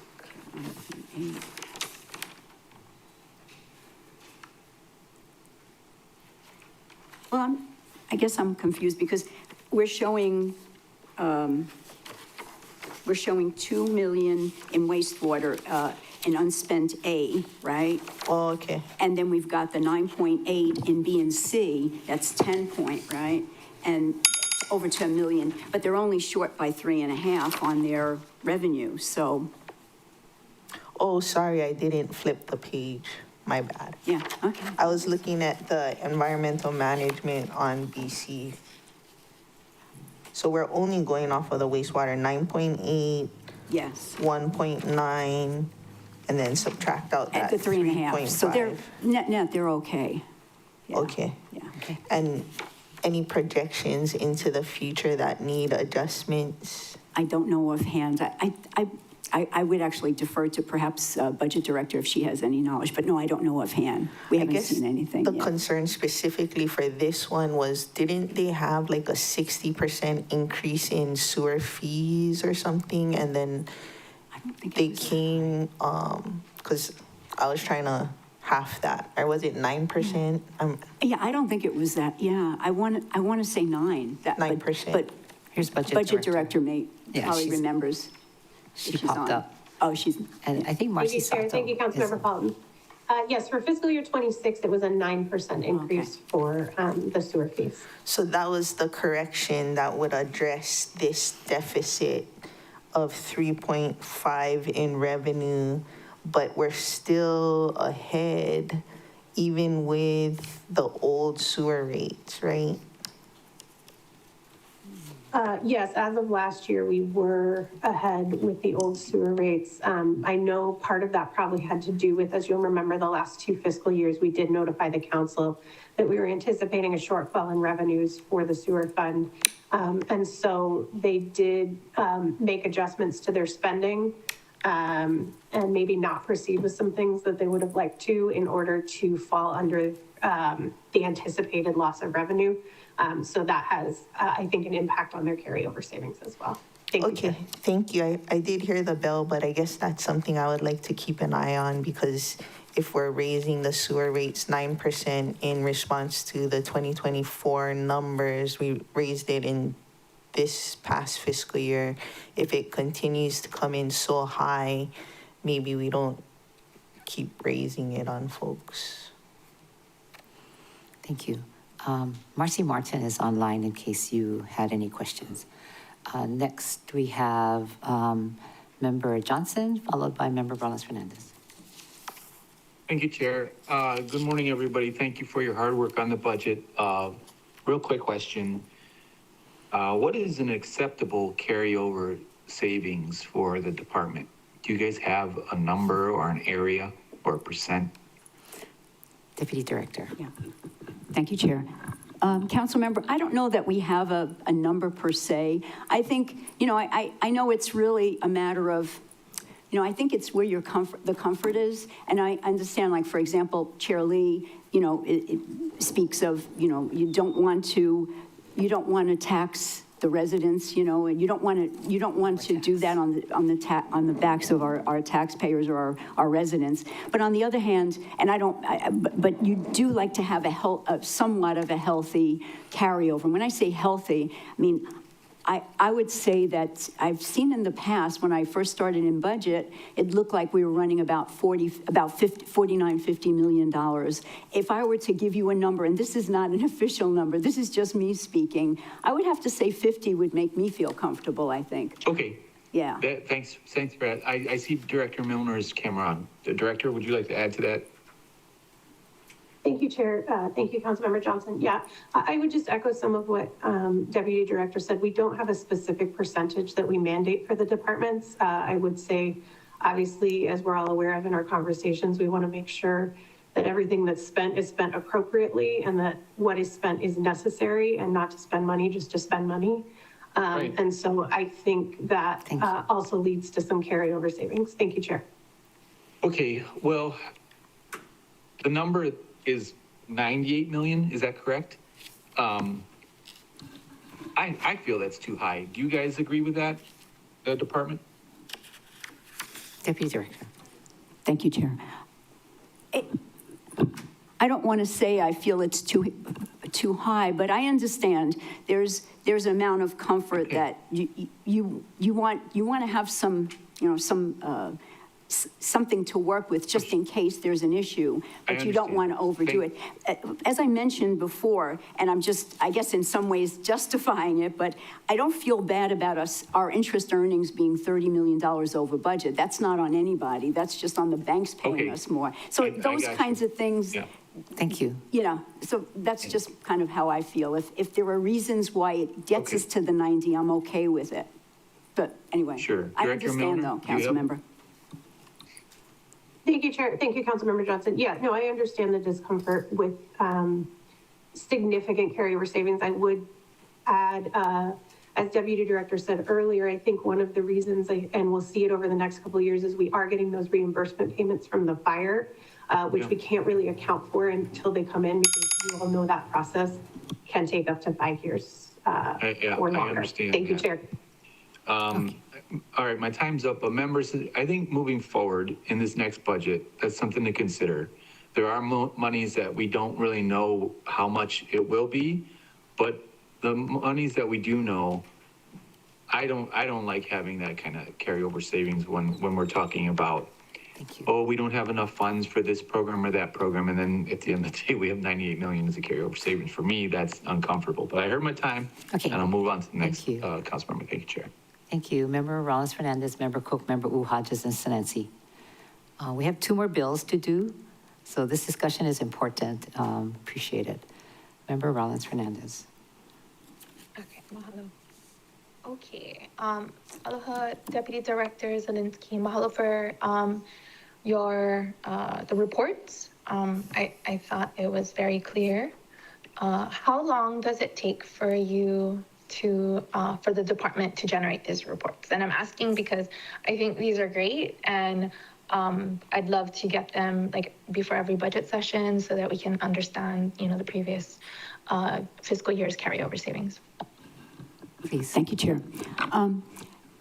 Councilmember, I think the biggest thing is getting the aquifer done. That's a major. Once that's done, the numbers don't change. So that's the biggest hurdle. Once that's done and, everything is, all the T's are crossed, all the I's are dotted, then these sheets can be generated. The ones that have to do with, revenue in excess of budget or expenditures in excess of budget, that takes a little bit longer, but I would have to say that, we could, the time frame that we provided it to you folks now is doable. And as I said, we're running on, about 3 cylinders. We have a 33% vacancy here in accounts, but I think that we will, it will improve, and that I think the timing is fine. And of course, it gives you an idea of what you're working with. So I think that's good. And we want to do that. We want, and we appreciate it too, that what we know what's, what the results are. I just want to mention, it's not really a question that you gave, but I do want to mention to the council, the one thing, as we were talking about things like TAT that you can't really control, so far I'm seeing less, the revenue is a little down, not as much, not huge amount that I'm worried about, but it's definitely down, which surprises me because I live on the west side and it seems like it's nothing but tourists. But in any case, I just want to mention this. So as I believe, I don't know who it was who said, it might have been you, council member, that said that there's always that uncertainty. You don't know. You can't assume that you're going to exceed the budget or achieve the budget on certain revenue items. So just a thought. Mahalo for that additional information, because that's what I was gonna say as well. We can't just look at carryover savings as one lump sum. As you have done for us in these reports, broken them out into what's restricted, what's unrestricted, what's committed. And some of the funds that exceeded the projected amount in the budget that we adopted are things like TAT, GET, interest earnings, reimbursements. And, I'm not going to complain about us exceeding the amount that we projected.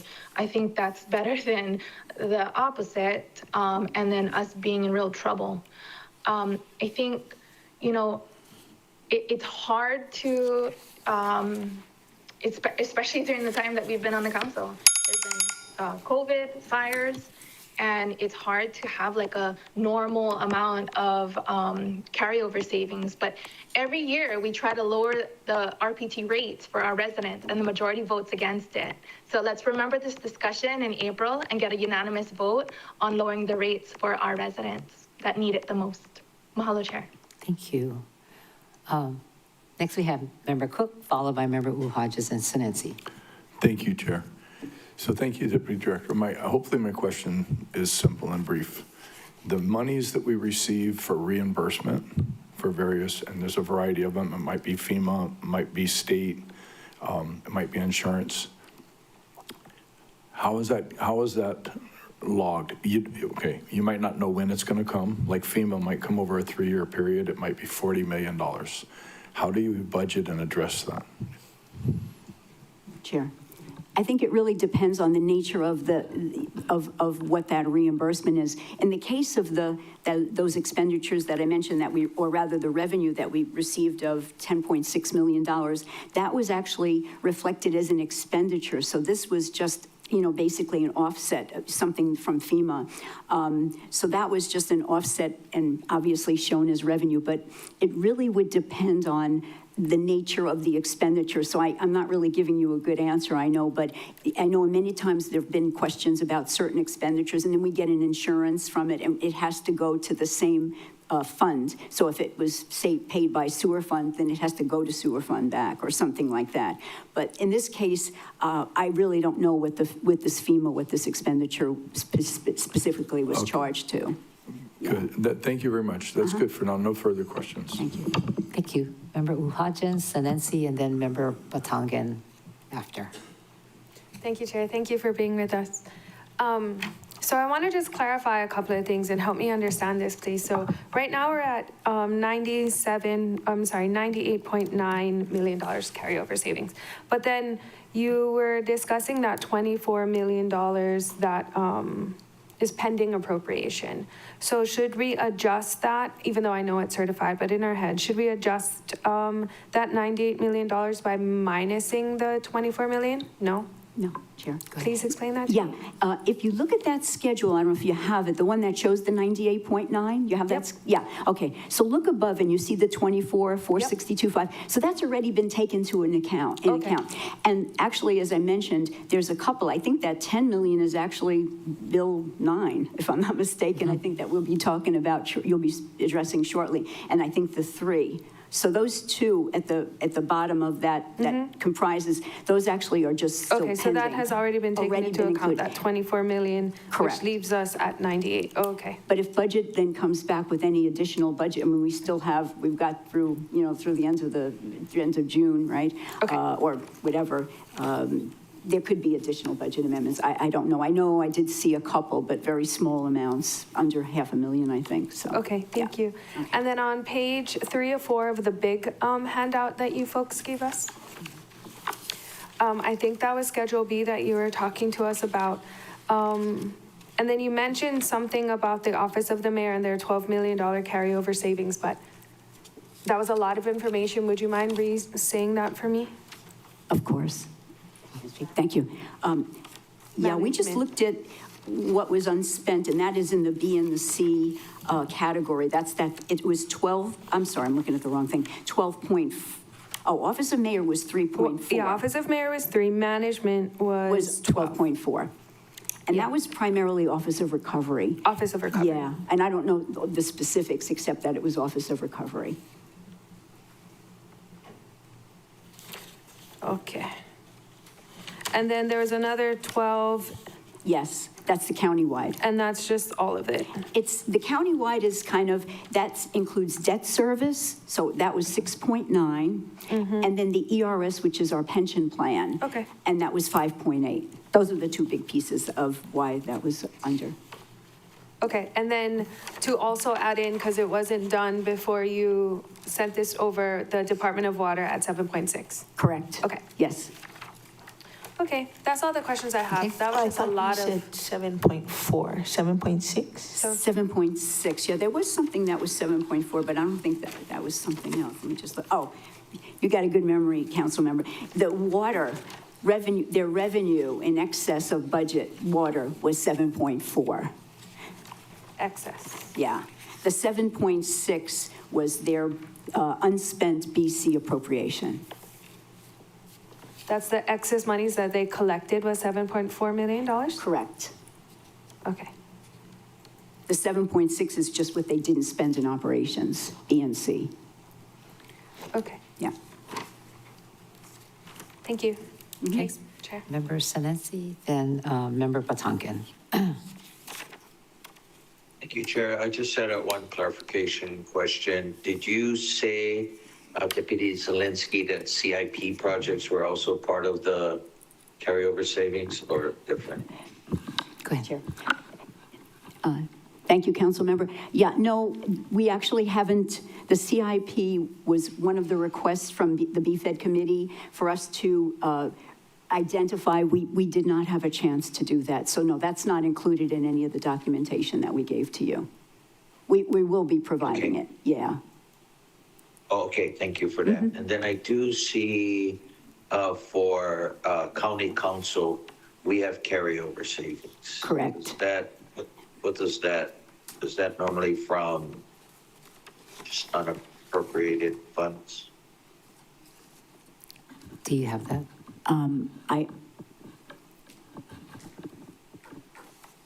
I don't think I have the details. The 2,253,000. Yeah, no, I don't have that information, but we can certainly get it. Okay, thank you. That's all I had. Thank you, Chair. Very good. Member Batangan. Thank you, Chair. Deputy Director, what amount of the carryover is a result of the administration not encumbering conditional appropriations placed in the budget by the council? Go ahead. I'm sorry, council member, could you repeat the question? It didn't register in my brain. What amount of the carryover Yes. is a result of the administration not encumbering conditional appropriations placed in the budget by the council? Anything that's been conditional would have been encumbered. I mean, if it's something through ordinance or through a bill, it's going to be encumbered, so I'm not sure.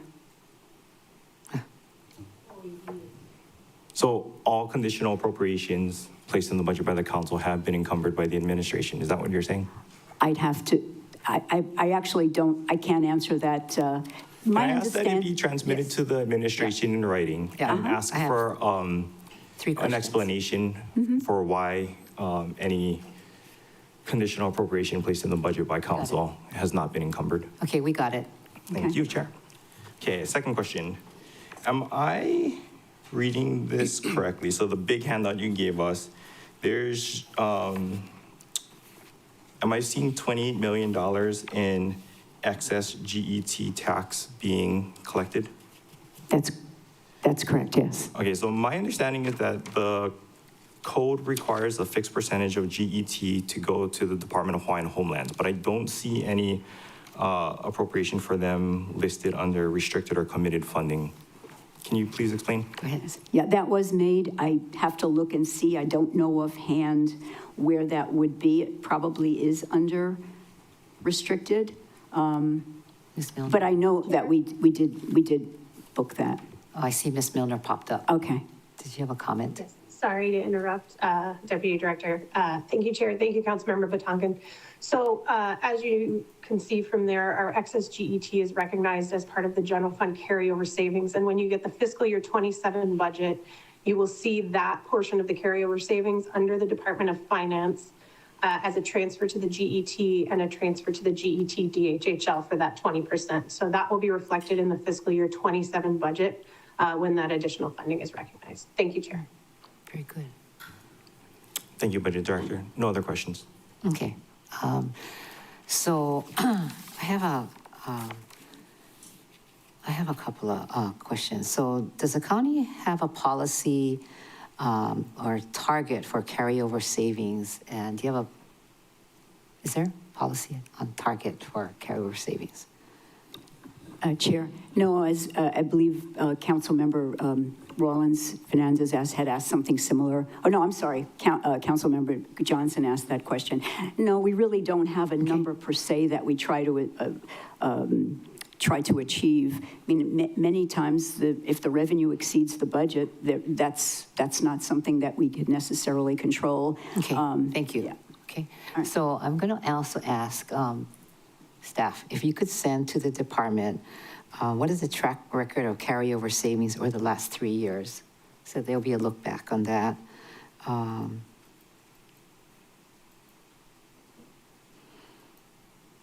Okay. And how much is related to staff vacancies? Do you have that information, or shall we send it to you in writing? Yeah, I would say if you could send it, because we'd have to look to see for each of them. Yeah, thank you. Each of the departments. Are you doing anything moving forward to minimize the amount of carryover savings so that we do not overburden our taxpayers with rate increases? Go ahead. Yeah. As I had mentioned, you know, we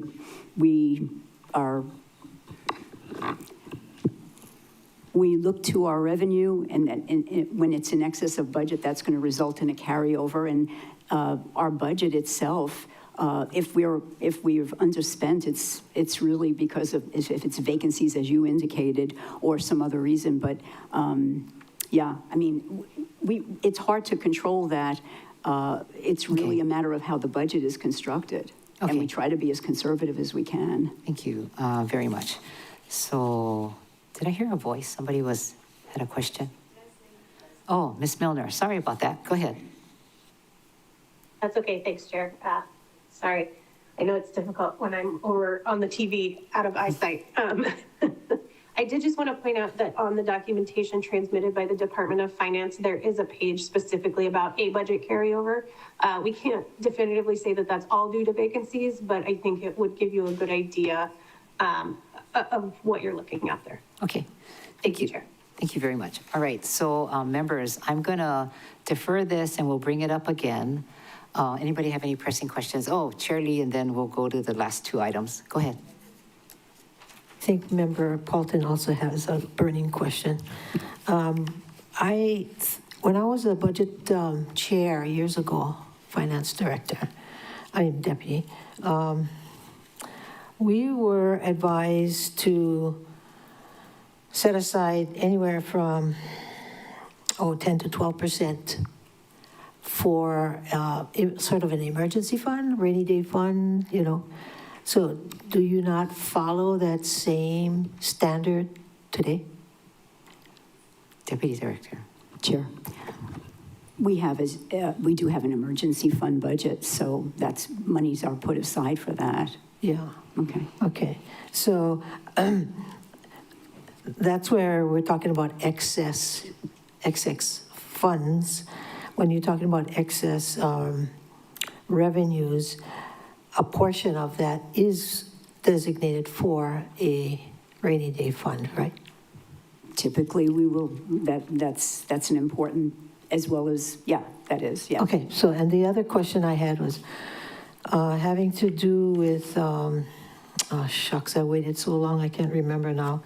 But Member Paulton has a question. Okay. Member Paulton, teamwork.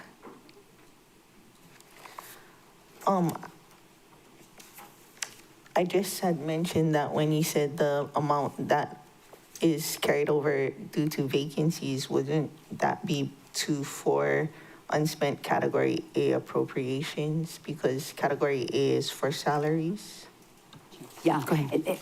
And I know when I was asked that question, I said I wasn't certain. I mean, it probably is primarily, there may be other reasons, but I would say the lion's share is probably because of vacancies, yeah. And then the other clarification I had was on what Mr. Batangan asked for GET, DHHL, that the excess revenue, the percentage in the GET is going to be reflected in fiscal year 27 to go to DHHL.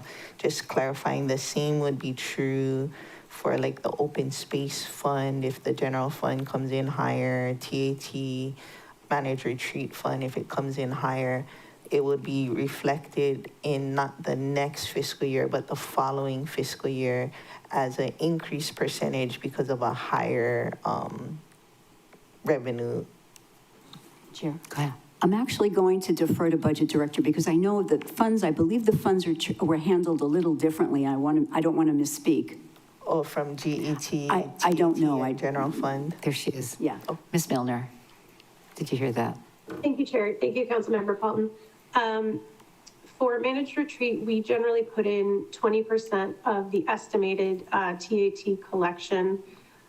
We don't always include the additional funds received in that 20% calculation because it's our understanding that the 20% is a guideline. So we choose to use the estimated revenue some year, although that's been suspended for the last couple of years. But, you know, we'll see once it goes back into effect how that carryover savings is factored in. Thank you, Chair. And the general fund revenues and the open space fund is adjusted in the following fiscal year as well? Thank you, Chair. The open space fund revenues are based on the TAT collections for that specific year. Per the charter, it's 1% of the, sorry, not TAT, RPT. It's 1% of the RPT for the estimated RPT for that fiscal year per the charter. So carryover savings doesn't factor into the open space calculations. And our RPT has actually come in under the last couple of years. So we've exceeded that 1% requirement. And the same goes for the Affordable Housing Fund. Carryover savings are not factored in. Correct. The way that it is written in the charter is that it is a percentage of the estimated RPT for that fiscal year. Thank you. Okay, Chair Lee. I just remembered, I did have a question on the Affordable Housing Fund. I don't know if this is for you or the Budget Director, but is it $157 million that we have in the restricted Affordable Housing Fund? Deputy Director. Thank you, Chair. Yes, that's what is in the account as of June 30th, 2025, under restricted. Okay. All right, thank you. Okay, you're done. Okay. Okay. Any last? Oh, Member Rollins-Fernandez. Mahalo, Chair. Okay, so this is for the Affordable Housing Fund. Since every year we've generally put more than the mandated 3%, even if we collected less in real property tax revenue, it exceeds the 3%. For larger council conditions in the budget, many times they're under the revolving fund. So it would be restricted and not be recognized necessarily as carryover savings. In posing the question to the finance department for Member Batangan, how would you like that question posed? Or would you just, would the department just respond to us by explaining where those unencumbered or unspent conditions are, as far as it being restricted, committed, or recognized as unrestricted carryover savings? Do you have a comment? Deputy Director. Councilmember, I'm not sure I understand the question. I'm sorry. Okay, so my question is regarding our council conditions. Member Batangan asked for correspondence, a follow-up from your department to explain the unspent council conditions. Some of our conditions are under open space or affordable housing or other revolving funds. Those revolving funds revolve, so they're not recognized as carryover savings. They're recognized as restricted, correct? Correct. So when when the committee is asking the question about our council conditions that we add in April to the budget that we received, the proposed budget from the mayor, how will you respond to that question? And is there a recommendation on how we ask you, or will you just, give us that information broken out in that way? Sure. Yeah, I think it's really going to depend on the nature of those conditions. I mean, that's what kind of has. Okay. Yeah, So that's what's confused me. Because I think that's a great idea. Oh, Ms. Budget Milner. Director, go ahead. Sorry, just for clarity, I think if you could ask the department to provide information on any council added conditions in the budget ordinance, including any revolving fund conditions that were not encumbered during the fiscal year, that might make it easier. Because as you all know, if a revolving fund condition is not encumbered, it just goes back into the revolving fund, except for open space, which you will see in prior year appropriations. Thank you, Chair. Okay, very good. Mahalo, Budget Director, for helping the committee pose that question so that we actually get the information that we're hoping to receive. My office actually tracks our budget conditions to see them through, and that way they get done. And I've always worked with the administration, and they've worked earnestly and collaboratively with my office to see through the conditions so that they're done. And I also make sure I set up the program or projects so that they're ready to be completed in the 8 months, so that, it's realistic that it's done in the fiscal year. And the emergency fund that is under there was 90.5 million, Charity. Thank you. The rainy day fund, if that's what you're referring to. The emergency fund, 90 million. Thank you. Okay, are you done? Member Rollins Fernandez? I'm done. Mahalo, Very Chair. good. Okay, so I want to close this and defer this for later. We've asked questions. We're going to send it to the department. And I think where I'm trying to get to is, as we're looking at budget, can the department estimate, like, is it 10%, 20%, a reasonable estimate for carryover savings that we seem to have a lot of? So when evaluating the budget, should the committee start by reducing the budget by that amount? And so that's what I'm trying to get to. So as we're getting ready, when we get the mayor's budget, can you send that in writing? Yeah. Chair. Okay. Chair. Member Rollins Fernandez. When you're asking that question on behalf of the committee, are you asking about unrestricted general funds? Like what specifically are you looking for with that question? So I was looking at the total budget. We'll see what the departments come back with, and then we can, base it on that with the last 3 years. Okay, members, I'm going to defer this item and move forward so that we can take the last 2 bills. I see water waiting and, okay. Thank you. So I'm going to defer this item. Thank you, Maria Zielinski, for being with us all this time. We will send questions. Thank you, Ms. Milner. So the next item on our agenda is BFED 14, Bill 9, amending the fiscal year budget, increase estimated revenues, license permits, and other revenues, increase general fund carryover savings, Department of Finance, transfer to the GET fund, Department of Water Supply. I see Deputy Director Landgraf. You want to join us? And of water supply, increase equivalent personnel by 10.0 and Department of Water Supply Capital Improvement Project for integration of public and private water systems. So members, the next item on today's agenda, Bill 9, which amends fiscal year 26 budget to transfer $10 million in general fund carryover savings resulting from the GET to the Department of Water Supply for the integration of public and private water system CIP. The project's new total would be $15 million. Bill 9 also increases the Department of Water Supply's equivalent personnel limit from 159 to 169. Joining us today is Kimo Landgraf, Deputy Director, Leslie Milner, and does Maria Zielinski, do you have to be here for this item too? You can join us if you do. Opening comments from the department. Thank you, Chair, Council members. So there's like two parts. So the first part is about the 10 million. So it's an amendment to actually reappropriate the 10 million that we did receive in a previous budget year because it expired at the end of this, on December 31st, 2025. So it's the same money, but it just needs to be reappropriated so we can continue to use it for private water system acquisition.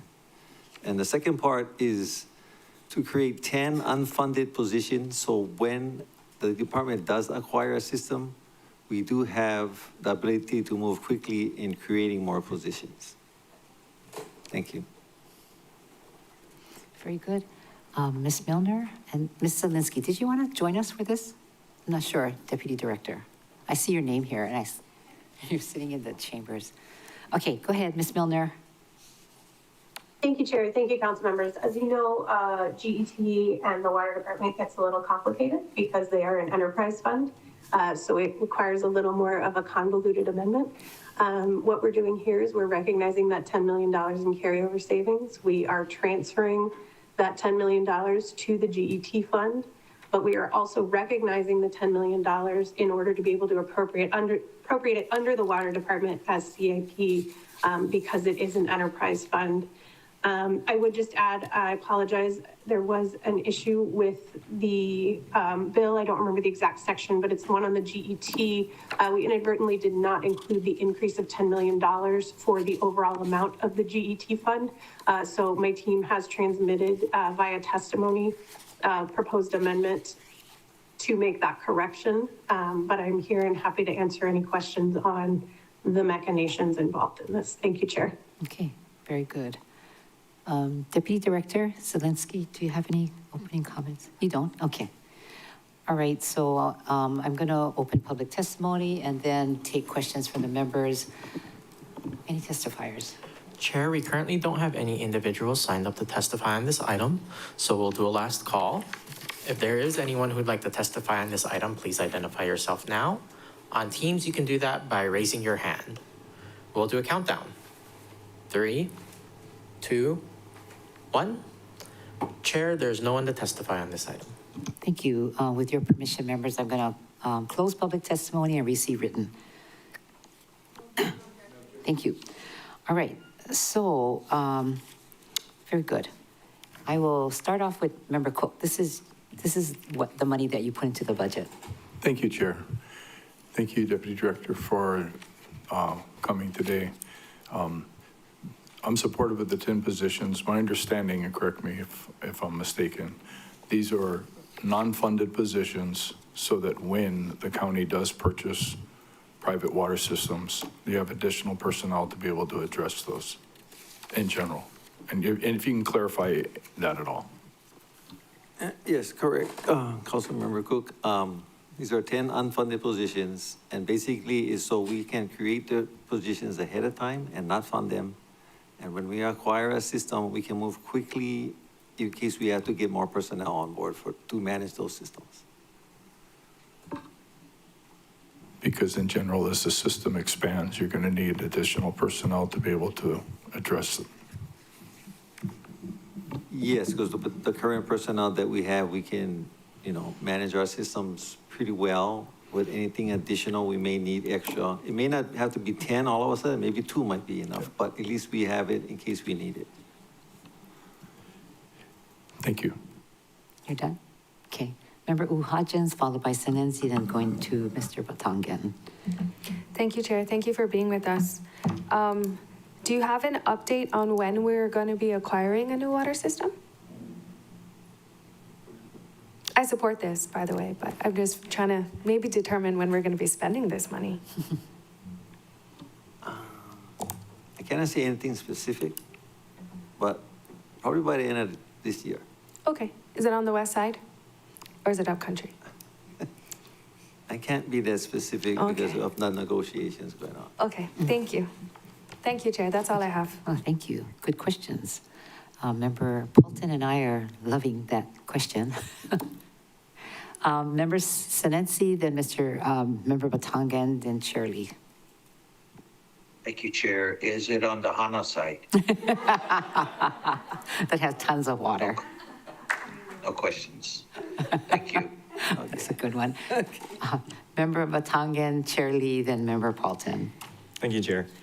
Okay, so this feels like another one where I'm coming in midterm and don't have full context. So if the committee has already discussed these questions, thank you for your patience.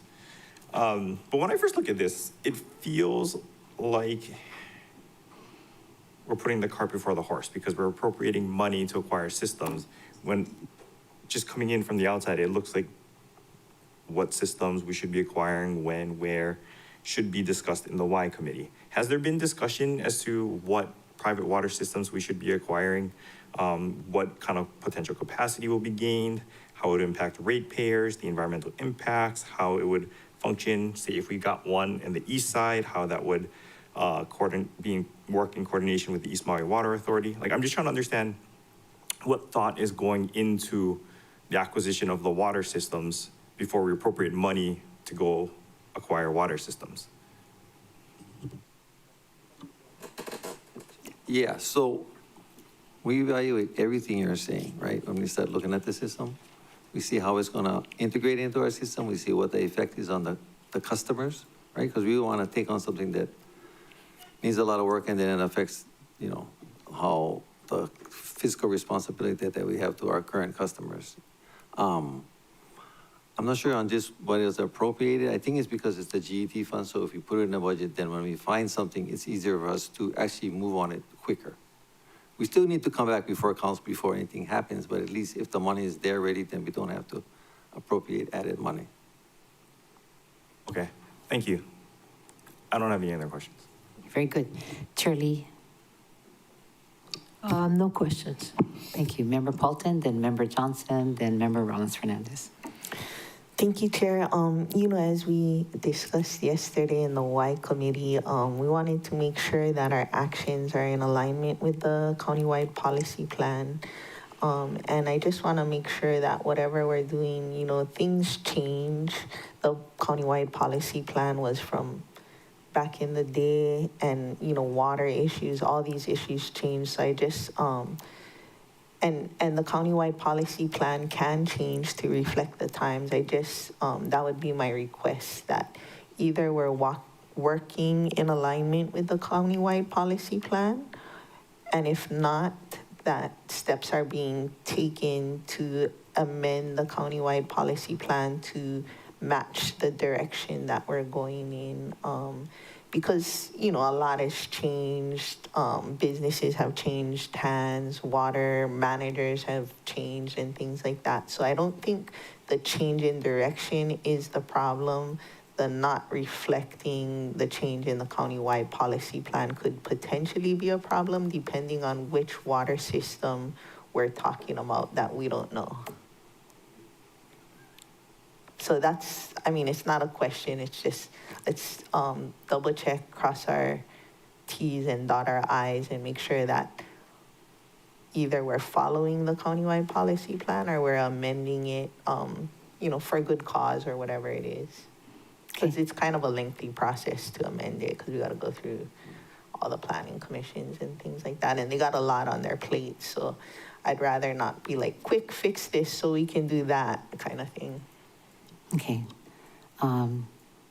So we'll send it as a question then, in writing. Well, that's a good point, that we should look at that and make sure that it's not going to be an issue when something happens. So. Yeah. Thank you. Member Johnson, followed by Member Rollins-Fernandez. No questions at this time, Chair. Thank you. Thank you. Member Rollins-Fernandez. Mahalo, Deputy Director. I'm supportive of this initiative. Oh, very No good. questions. Very good. Anybody have any further questions? Okay. So I would like to entertain a motion to recommend the passage on first reading of Bill 9, incorporating any non-substantive revisions. Member Cook, Member Hodgins, second. So we have a CD1 version of the bill. Oh, okay, Budget Director is asking for a replacement. I'll now entertain a motion to amend Bill 9 by replacing it with proposed CD1 version we received from the Budget Director via testimony, incorporating any substantive revisions. Okay, so by Hodgins and Member Cook is the second. Any discussion, members? Okay, so we will entertain now entertain a motion. So we're amending it with the CD1 version. Motion made and seconded. So any discussion? All in favor, raise your hand, say aye. Just wanted to clarify, it's the one submitted by Tiare Horner? Yes. Okay. Yes, from Budget Office. Because the other testimony is speaking in against of it. Okay, we don't want that one. All in favor, raise your hand, say aye. Aye. Do we have 9 ayes? Yeah, I see Member Senensi, 9 ayes. Motion carries. Very good. Moving right along here. Thank you for waiting with us all morning. Thank you for your good work. Thank you for finding more water in upcountry, is what I heard you say. I know. The last item is Bill 10, which is amending the last is Bill 10 to amend fiscal year 26 budget to recognize $3 million in general fund carryover savings to the Department of Management Information Technology Services Program for transit accommodations, tax software, upcoming software, subscription renewals, and the cybersecurity contract. All right, so this is Kim Albright, and could you give us your title? Chair? Apologies to interject, but just for the committee's clarity, I think on the last item, the members voted on the motion to replace the bill, but. Oh, we didn't do the main motion as amended, sorry. Just for clarity, thank you, Chair. We got to do the main motion as amended. Okay, very good. All in favor, raise your hand, say aye. Okay, looks like 9 ayes, we're good. Member Paulton, you voted, yeah? Oh, Member Batangan. Aye. Okay, very good. So we're 9 ayes, motion carries. Sorry about that. So we're on to Bill 10, and I'd like to ask our brand new Kim Albright to introduce yourself, and then please give us opening comments. Thank you, Chair. Good morning. It's great to be here. My name is Kim Albright, and I have recently accepted the position for the Chief Technology Officer for the County of Maui. Happy to be working with you all. We're here representing or asking for an amendment for Bill 10. I don't know if Maria, our director, or Leslie, if you wanted to speak to the details, and I can answer any questions you may have. Okay, Ms. Milner, or Ms. Milner's going to speak to it? Yes, I can do that, Chair. Thank you. As we discussed in the transmittal letter, our transient accommodation tax software, which we've been talking about for a little while now, the procurement came in higher than anticipated. So in order for us to cover some other costs, including our Microsoft contract and managed defense and some other cybersecurity costs, we are asking for this amendment to get through the end of the fiscal year. Thank you, Chair. Okay. Deputy Director Zelinski, do you have any comments? No. This is long awaited, huh? Okay. Open for public testimony. Chair, there's currently no individual signed up to testify on this item, so we'll do a last call. If there is anyone who'd like to testify on this item, please identify yourself now. On Teams, you can do that by raising your hand. We'll do a brief countdown. 3, 2, 1. Chair, there is no one to testify on this item. Thank you. So I'd like to close public testimony and great. So questions on this? Who has IT, or no, you know, it's finance, right? Basically, because we're talking about taxes, so we should I ask. think IT is under management, huh? Yeah. Go ahead. So Shirley, you want to take this for the first round? You have any questions? No questions. Okay. Then we go to Member Batangan. Thank you, Chair. So Budget Director, the TAT software came in over budget, and so we are being asked to approve a budget increase to cover software subscriptions. I don't understand why this isn't a budget amendment for the TAT software. Or did I misunderstand what you said? Thank you, Councilmember Batangan. No, you're correct. The TAT software has already been procured where the other payments have not been made yet. So that's why it's presented the way it did. The need for the extra funds are due to the cost of the TAT software, but it has already been encumbered. Thank you, Chair. Is that standard practice? So, because if the council appropriates money for a specific item and it comes in over budget, why isn't there a budget amendment for that item rather than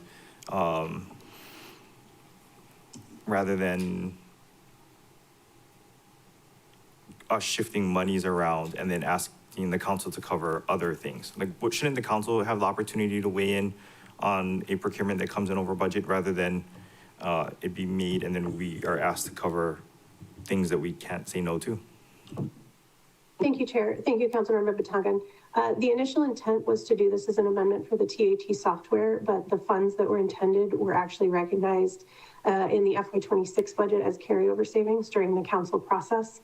Because the ACFR was not done, and in order to not delay this process, that everyone seemed to be on board with moving forward with this TAT software, particularly in light of the auditor's findings, we moved forward and determined to come in for an amendment for these funds instead. Thank you, Chair. Cool. Thank you, Budget Director. I'm uncomfortable with this particular bill and this instance. I just worry that in the future, if the council appropriates money for something, see a large CIP project, it comes in over budget, I would be uncomfortable with the administration making the executive decision to force the council to then pay for those increases in cost without consultation with the council. Thank you. Thank you very much. Member Senency, Member Hodges, Cook, Rollins Fernandez, then Johnson. No questions. Oh, I'm sorry. Oh, and Paulton. Go ahead. Oh, did Member Senency? Oh, no questions. Okay, Member Hodgins. I have no questions, Chair. Thank you, Member Batangan, for asking that question. Member Cook. Congratulations on your position. That's really exciting. I know that the department, you've been working there a long time, and anything that we can do to support IT, I think is appropriate. It's really an important component of running our government. So I'm supportive, and if you're looking forward to what you do.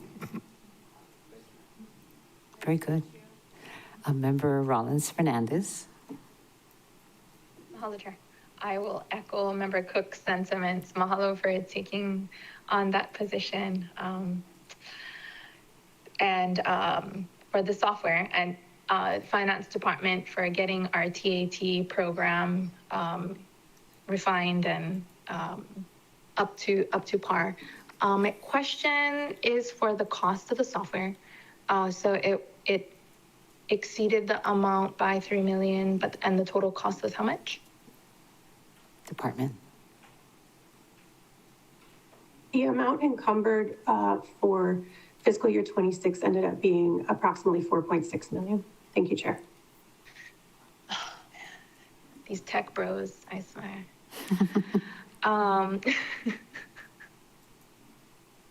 They've taken over the government and they just charge us millions and millions of dollars.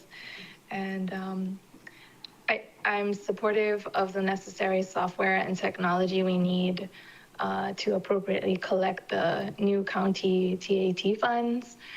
It's just painful to pay that much for software. Especially when they're like buying islands and jets and yachts and okay. Back to this. Okay, I think I'm done. Okay, Mahalo. very good. Member Johnson, then Paulton. Thank you, Chair. I pretty much agree what everyone's saying. We need the software. We welcome you aboard and thank you for taking on this kind of work in the county. But I don't have any questions. I get the sticker price. I mean, it's high. It's brutally high. But I don't have any questions at this time. Thank you, Chair. Okay, very good. Member Paulton. Thank you. I'm so grateful to you to fill this slot. Please don't leave us like the last guy after going to a conference. I don't know what would happen, but just stick with us. We're cool people for the most time, most of us. And we really need this. I don't know if you've seen the carryover in management because we haven't been able to fill those IT slots. And I don't know that management is the best place to house IT because of that. But I believe in you. Don't leave us. And let us know what you need and communicate with us. Thank you. Oh, very good. Oh, you want to say something? Okay, go ahead, Ms. Albright. Yes. Thank you so much. I appreciate all of your support and the congratulations as well. We have the same vision as well, meeting with DPS this afternoon to talk about jobs and try to fill our positions as well. So we're off and running, and thank you for your support as well on this Bill 10. And utilize the Civil Service Commission. We got some great members on there. You know, we have to compete with the private sector and cybersecurity, our computers, especially with all the AI and things right now and GPTs and all the letters. It's so important. So yeah, don't be afraid to utilize the Civil Service Commission. They're there to help DPS get on their feet on trying to be more competitive, so we don't need everyone to be non-civil service to get a paid living wage and all the things. Thank you. Thank you. So I met your predecessor at a conference, and then I never saw him. That was the first time I met him. He says, and I said, you are? Never met him. And then after that, he left. So I wonder, it was a chance encounter, and he said, oh, done. But welcome, and we appreciate, and we look forward to working with you. The TAT software is super important. I think we've been talking about that for years. So glad that we're finally at this point and we can go back and collect those uncollectibles, maybe. Yes, you're nodding your head. Okay. All right. So members, I'm going to ask you for a breakdown of the what was the breakdown of $3 million for each item in the transit accommodation tax software subscription renewal and the cybersecurity contract. So we can send that to you in writing. And at this time, then, members, I'd like to recommend the passage on first reading for Bill 10, incorporating any non-substantive revisions. Thank you. Member Cook, second by Member Nohe Hodgins. Any further discussion? See none. All in favor, raise your hand. Sure, I have discussion. Oh, yes. Member Johnson. You know, I really appreciate the fact that we're moving forward with this and that we have IT here today. You know, there's a lot of our policies that have stumbled because we don't have IT folks. The Bill 111, the portal for that, among many things. But the fact that you're here today and, you know, you're on board. I really look forward to us stepping into the 20th century and getting rid of those fax machines. Thanks so much. Thank you, Chair. Full support. Fax machines. Thank you, me too. Okay. All right. So anybody else discussion? If not, I'll take the vote. All in favor, raise your hand, say aye. Aye. I think I see 8 ayes. Who is not here is Chair Lee. Yep. All right. Motion carries. Thank you very much, members. This is the end of our meeting. So we will see you this afternoon at 1:30 for the Great Committee meeting. Member Batangan will be your first meeting. And this meeting is now adjourned.